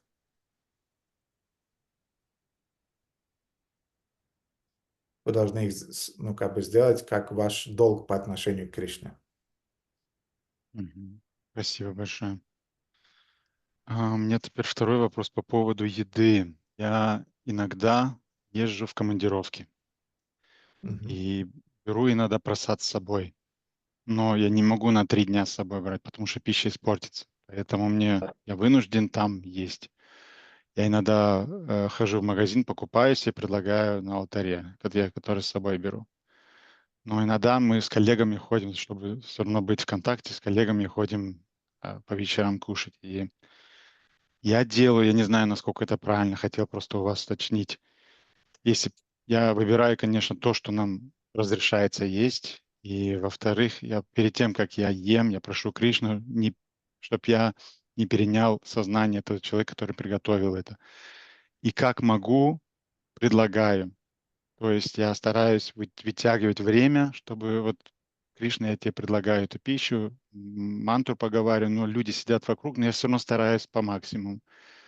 Насколько я правильно это делаю, и, конечно, стараюсь минимировать вот эти вот еду вне. Но вот подскажите, пожалуйста, правильно это или можно что улучшить? Спасибо большое. The question is about food. So Prabhu has his work apart, and he takes he takes prasadam from home, but he stays, for example, 3 days, and in 3 days the food will be rotten. So what he does, he's buying food from the stores and he's offering it, but also there are situations when he has to stay in association with his colleagues, and they all go to some places. And he's trying in those restaurants, he's trying to offer the food by saying mantras as loud as he can, and in circumstances in which he's trying to offer it, and he prays to Krishna to not take the consciousness of the person who was cooking that food, but he also wanted to ask if there is something that he can improve or to make it better in this regard, because this is how the situation in which he stays now. Srila Prabhupada said that there will be exceptional situations when during the travels we'll have to eat whatever is available, of course vegetarian, but whatever is available. It will not be Krishna Prasadam. Шрила Прабхупада говорил, что в исключительных ситуациях, например, как путешествие, мы будем вынуждены есть еду, которая не будет являться, будет вегетарианской, но тем не менее не будет являться Кришна Прасадом. So during these situations, we have to choose the maximum clean things to eat. В таких ситуациях мы должны выбирать наиболее чистые вещи, которые мы будем есть. And the restaurants that are maximum clean. И самые чистые рестораны. And Prabhupada especially said that in India there are many food courts on the train stations. И Шрила Прабхупада говорил, что в Индии много различных фудкортов, мест для того, с едой на станциях поездов. Or bus stations everywhere. Или на автобусных остановках, везде. And Prabhupada once said that if, for example, take a samosa. Just a second. Prabhupada said that, for example, if somebody is cooking samosas in these food courts. И Шрила Прабхупада говорил, что возьмем, к примеру, самосы. Если кто-то приготовил самосу в таких заведениях, if the person is cooking this samosa in front of your eyes, если человек готовит самосу прямо перед вашими глазами, then all of his influence is nullified because you are present there. Тогда все его влияние обнуляется, потому что вы присутствуете при этом. And if you are paying, then no karma is involved. И если вы платите за это, то вообще карма не включается. But of course, nowadays in our restaurants, you are not able to stay there when the cook is cooking. Но в наше время вы не можете стоять над поваром и смотреть, как он готовит. Therefore, yes, we'll have to offer it in our mind. Поэтому да, нам придется предложить эту еду в своем уме. We'll have to pray to Krishna to remain protected. Мы должны будем помолиться Кришне, чтобы он защитил нас. And these situations should be exceptional. They should not become a habit. И такие вещи должны быть исключительными, мы не должны превращать их в привычку. The problem when this is a habit, Проблема в том, что иногда это является привычкой. but when it's a need, then it's a need. You cannot avoid it. Но если это необходимость, вы не можете этого избежать. Therefore, we have to do our duty and go on in life. Поэтому мы должны исполнять свои обязанности и жить дальше. Спасибо, понял. And when you are coming back at home, you have to eat twice or thrice more prasadam just to compensate everything. А когда ты возвращаешься домой, тебе нужно будет съесть 2 раза больше просада для того, чтобы компенсировать эти вещи. Да, так оно и происходит. Спасибо. Можно еще один маленький вопрос? Я хотел просто для себя уточнить. Мы вначале говорили о том, что нам надо предаться Вишну. Может быть, я еще это неправильно сейчас проговариваю, но было как-то высказано, что надо предаться Вишну. Надо помнить о Вишну. Смартавьям там Вишну. Помнить о Вишне, не предаться Вишне. Да, помнить. Потому что почему я это задаю, как раз сегодня в Бхагавад-гите проходили один стих, и здесь стоит: чистых преданных не привлекает другие образы Кришны, такие, например, как четырехрукий Махавишну. Вот здесь я тут хотел просто уточнить, как это понять. Я помнить о Вишну, но ведь Кришна же наш объект привлекания, привлечения.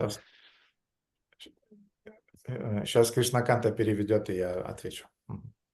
So the question was about to worship Vishnu, but Prabhu misunderstood because it was smarana. It was about remembering the Lord Vishnu, and they hadn't studied in Bhagavatam that we should not be attracted by any other form of Lord Krishna, including Vishnu, with the 4 hands.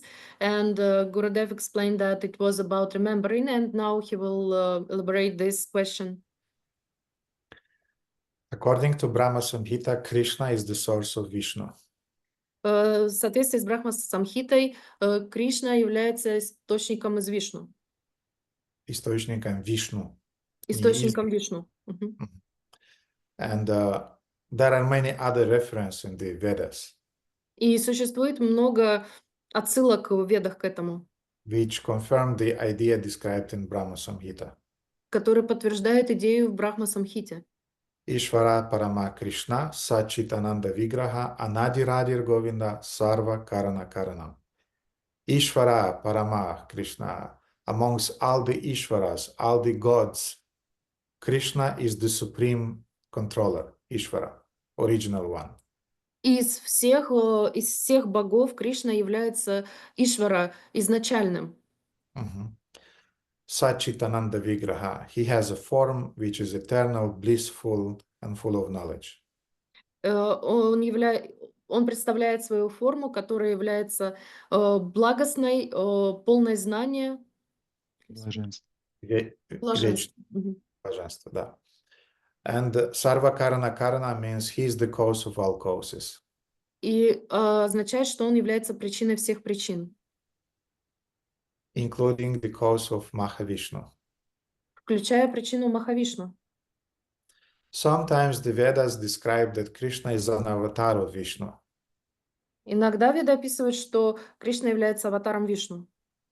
But this is from the point of view of different avatars who are coming with some certain missions to accomplish in the material world.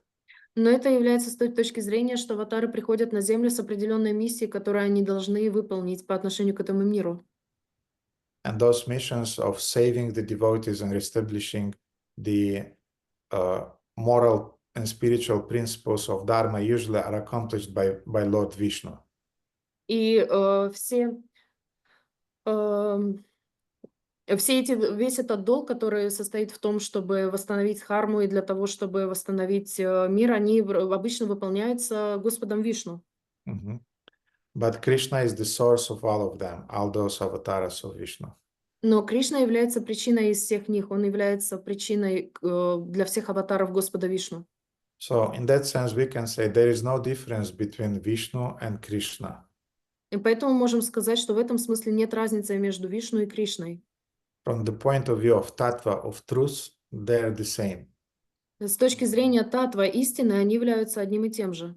From the point of view of lila, of different pastimes, they're different. И с точки зрения лил или игр, они являются разными. And at the same time, there is this concept that, or I don't want to go into that direction, it will be too complicated now. Но я не хочу углубляться в эту тему, это будет слишком сложно сейчас обсуждать. So there is no reason to argue and to debate when we are saying, for example, Vishnu Bhakti Pradadevi or Krishna Bhakti Pradadevi, as in this mantra which we are using to worship the Tulasi Devi. Поэтому не существует никаких причин для того, чтобы вступать в серьезные дебаты по поводу Вишну Прады Бхакти Деви или Кришну Бхакти Прада Деви, которую мы поем во время Туласи Киртана. Therefore, when we are saying Satatam Smartavyam Vishnur, it means Satatam Smartavyam Krishnur. It means to remember Krishna, or it's Krishna and Vishnu are non-different. И здесь то же самое означает, что и Кришна, и Вишну, они являются одним и тем же, они неотделимы друг от друга. But from the point of view of Tattva, Krishna is the original source of Vishnu. Но с точки зрения татва истины, Кришна является источником Вишну. Спасибо большое. Хотел тоже подсоединиться к Радха Говинда Прабху. Спасибо за то, что вы есть, за то, что вы такой, какой вы есть. Хари Кришна. Hare Krishna. Okay, dear devotees, seems to be that's it for today. And Shidama, ты хотел что-то спросить? Да, я хотел. Можно? Да, Дорогие тогда. преданные, дорогой Гурудев, пожалуйста, принесите мой поклон. Я хотел спросить про детали, про то, что вы говорили. Вы 10 лет назад еще это говорили, что мы знаем Лиламриты, можем написать про бабушек и дедушек, но мы не знаем ничего о Кришне. Но у меня некое такое противоречие есть в том плане, что вот эти детали о Кришне, они описываются либо в каких-то таких сокровенных книгах, как там Рупа Госвами, как это, где описываются все спутники его и так далее, там описываются какие-нибудь есть животные, там буйволы, козы, там еще что-то вот, и либо вот то, что вы сказали, хронология игр, она описывается в комментариях каких-то Дживы Госвами там полностью прям, ну, чтобы вот так ее взять и вот, ну, человек, который просто читает книги про упады, и они прям не углубляются, то ему это очень сложно. Плюс ко всему мы до этих деталей должны дойти, потому что перед, 10-й песней там у нас и Бхакти-шастра, нектар наставлений, нектар преданности, Бхагавад-гита, и вот как быть с этим, то есть вот этими деталями. Вот. Можете как-то пояснить, Хари Кришна? The question is that actually those details of which Gurudev were talking when we have to admire the deity and remember all the details, and also chronology, like about our grandparents or parents, is described in some very specific and intimate books, like from Rupa Goswami or Jiva Goswami, who has described that perfectly, that chronology. And there are also a lot of details like animals, associates of Krishna, and so on and so forth. So those books are really hard to study, and they will not be studied by neophyte devotees. So what to do with those details? What about them? Should we study them, or it's not necessary? I think Krishna book is enough to understand the chronology of Krishna's life. Я думаю, что книги о Кришне достаточно для того, чтобы понять хронологию Кришны. And yes, in the 10th canto of Srimad Bhagavatam, we'll get more details. И да, в 10 главе Шримад Бхагаватам мы получим больше деталей. But Krishna book is enough if you read 3, 4, 5 times Krishna book. Then the chronology of what happened in Krishna's lifetime, I mean, it settles in our memory, in our consciousness. Но если вы прочитаете 3, 4, 5 раз книгу о Кришне, то этого будет достаточно для того, чтобы хронология жизни Кришны устаканилась в вашем сознании, утвердилась. Nectar of Devotion and Chaitanya Charitamrita will add some details to that. И нектар преданности и читание Чаритамрита добавят туда некоторые детали. And the books of previous acharyas like Govinda Lilamrita also will add some nectarian rasa details to that. И книги предыдущих ачарьев, как Говинда Лиламрита, они добавят еще больше добавят маленьких деталей нектарных к этому осознанию. My humble message today was that we have to start structuring it in our mind, in our intelligence.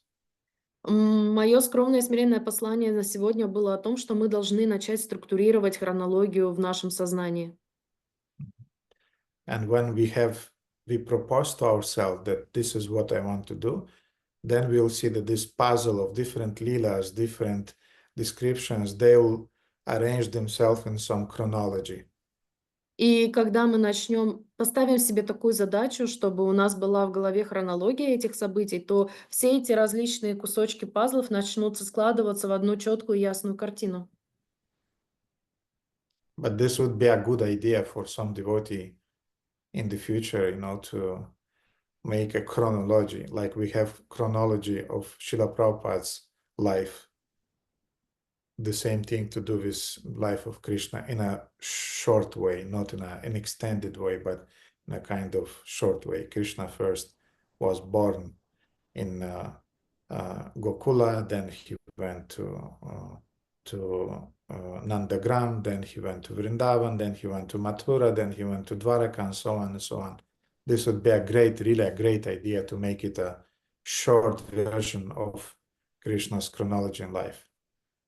Но для какого-нибудь преданного, который захочет это сделать, это будет замечательная идея для того, чтобы он составил хронологию точно так же, как у нас есть хронология жизни Шрилы Прабхупады, где он родился, что он делал и куда он поехал дальше. Точно так же создать хронологию жизни Кришны, когда он родился, когда он поехал в Мадхуру, во Вриндаван, как это все происходило и какова была последовательность.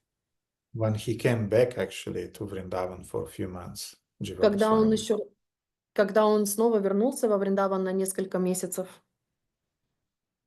But anyway, it's a kind of like individual homework for every devotee to make in his heart.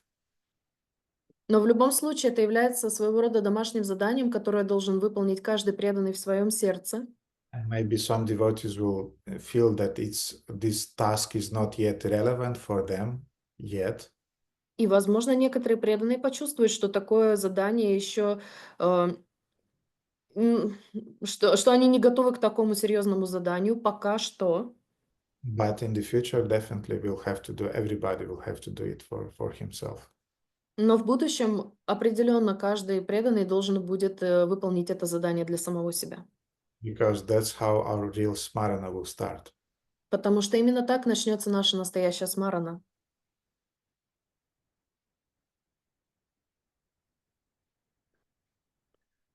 Okay, dear devotees, I'll show you the deities and we'll finish. Хорошо, дорогие преданные, я покажу вам божеств, и мы с вами закончим. Сергей, я не видел вашу руку. Хотите, чтобы я ответил сейчас или оставим на следующую пятницу? Харе Кришна, дорогой Гурудев, Харе Кришна, дорогие преданные. У меня очень такой совсем маленький вопрос, если можно. Даже отчет и вопрос. Так как мы разговаривали на прошлой неделе о том, чтобы наладить сотрудничество, делать намахаты, то есть я принял, как говорится, это наставление, и за эти 2 недели сделал наконец-то генеральную уборку в квартире, включил холодильник за много лет, потому что начал копить продукты, немножко закупать, потому что я давно не ем дома уже много лет, и посадил цветов немножко, чтобы оживить квартиру. И вот у меня вопрос. Я планирую в следующей неделе уже запустить намахату. Вопрос такой, что какой формат намахаты лучше сделать? Так как у нас проходят некоторые намахаты, там идет катха, как бы стандартная программа катха, воспевание, просад. Воспевание, катха, просад. Но поговорив с преданными, они говорят, что им не хватает воспевания. Я вот хотел спросить, возможно ли сделать намахату только воспевание? И есть ли такие из практики, и как это вообще выглядит все на практике? Спасибо большое. Харе Кришна. The question is about Namahata or about its form, because usually we have Krishna Katha, then it goes singing, and then it goes prasadam. And devotees told to Prabhu that they are missing more of singing. So the question is there a form of Namahata where there is only singing maybe, and if it's acceptable, and what form of Namahata is more beneficial? So the very term Namahata means home program, not temple program.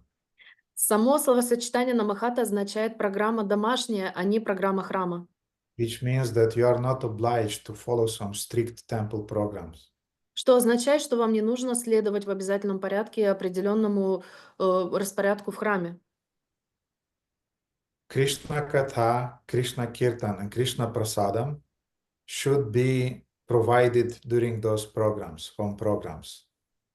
Кришна Катха, Кришна Киртан и Кришна Прасадам должны быть должны быть на этих домашних программах. In which proportions you decide it. А в каких пропорциях только тебе решать. And you decide it according to the surveys that you are doing.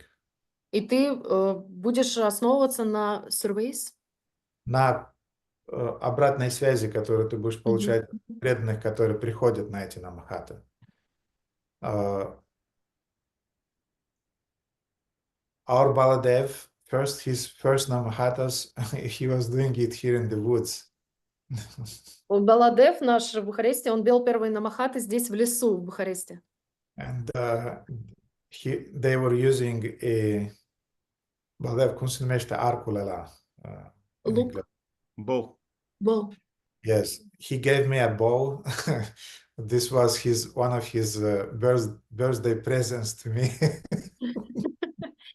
Он дал мне лук, это был один из его подарков мне на день рождения. And I was thinking what to do with him.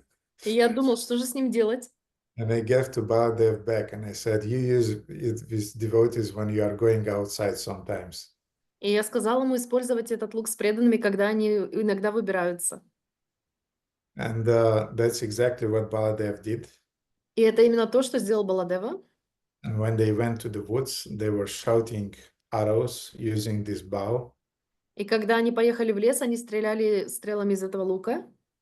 And it was very attractive to young people. И это было очень привлекательно для молодых людей. And then after 1.5 hours, 2 hours of jumping and screaming in the woods and shooting arrows using this bow, they went home. И после 1-2 часов бегания по лесу, кричания и стреляния из лука, они поехали домой. They had kirtan, and then they had a little katha and some Krishna prasadam.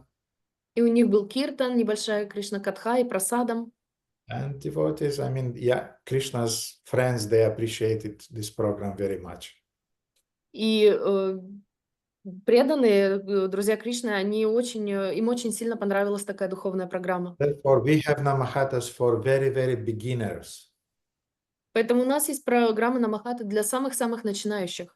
You can even play football there and then have a little kirtan, a little Krishna prasadam, and they'll appreciate it.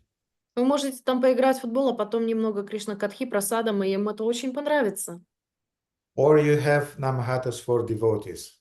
Или у вас есть намахаты для преданных. They want more kirtan. А они хотят больше киртана. Do kirtan, no problem, because that's the thing for which they came to that namahata. Дайте им киртан, потому что это то, для чего они пришли на эту намахату. And like Bhaktisiddhanta Saraswati explained, that Radha and Krishna always should be together. И как Бхактисиддханта Сарасвати объяснил, Рада и Кришна всегда должны быть вместе.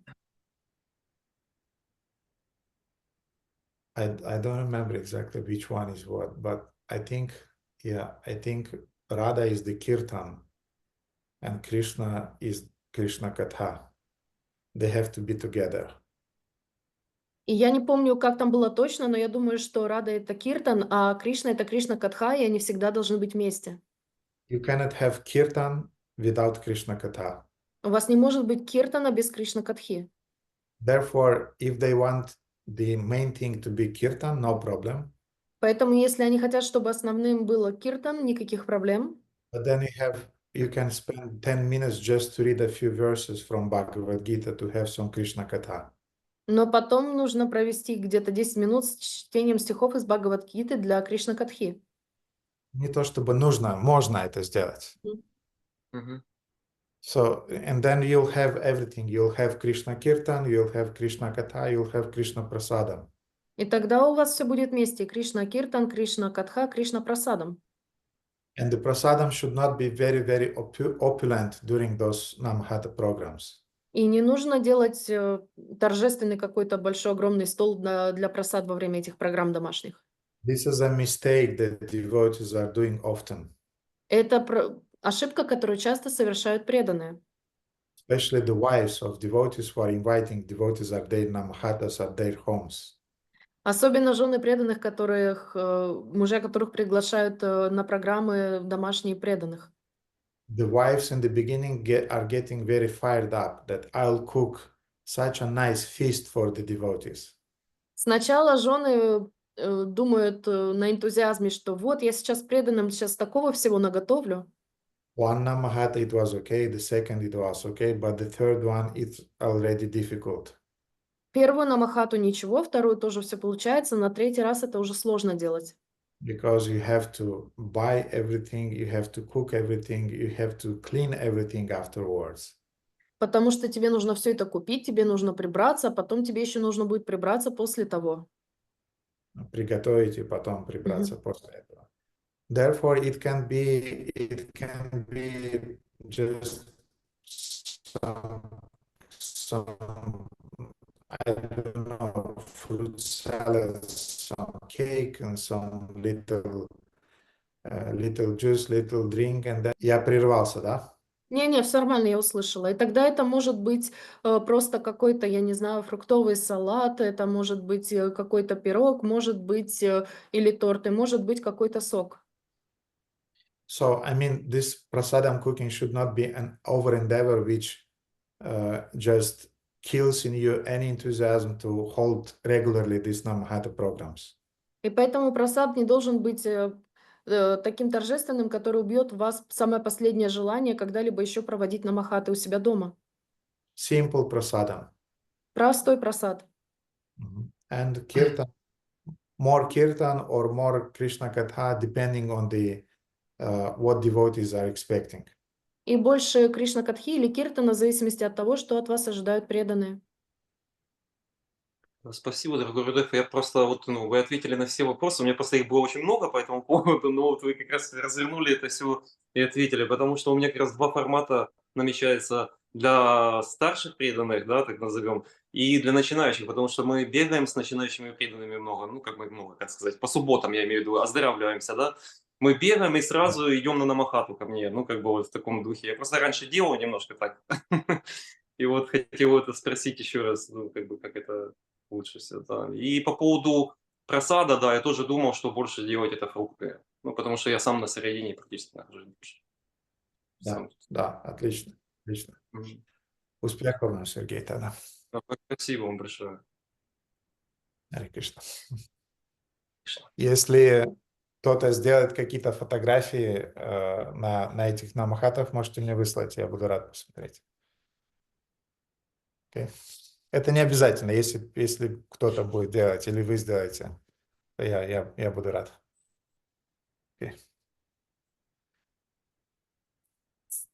Govindam Haripurusham Tamaham Bhajami Govindam Haripurusham Tamaham Bhajami Govindam Haripurusham Tamaham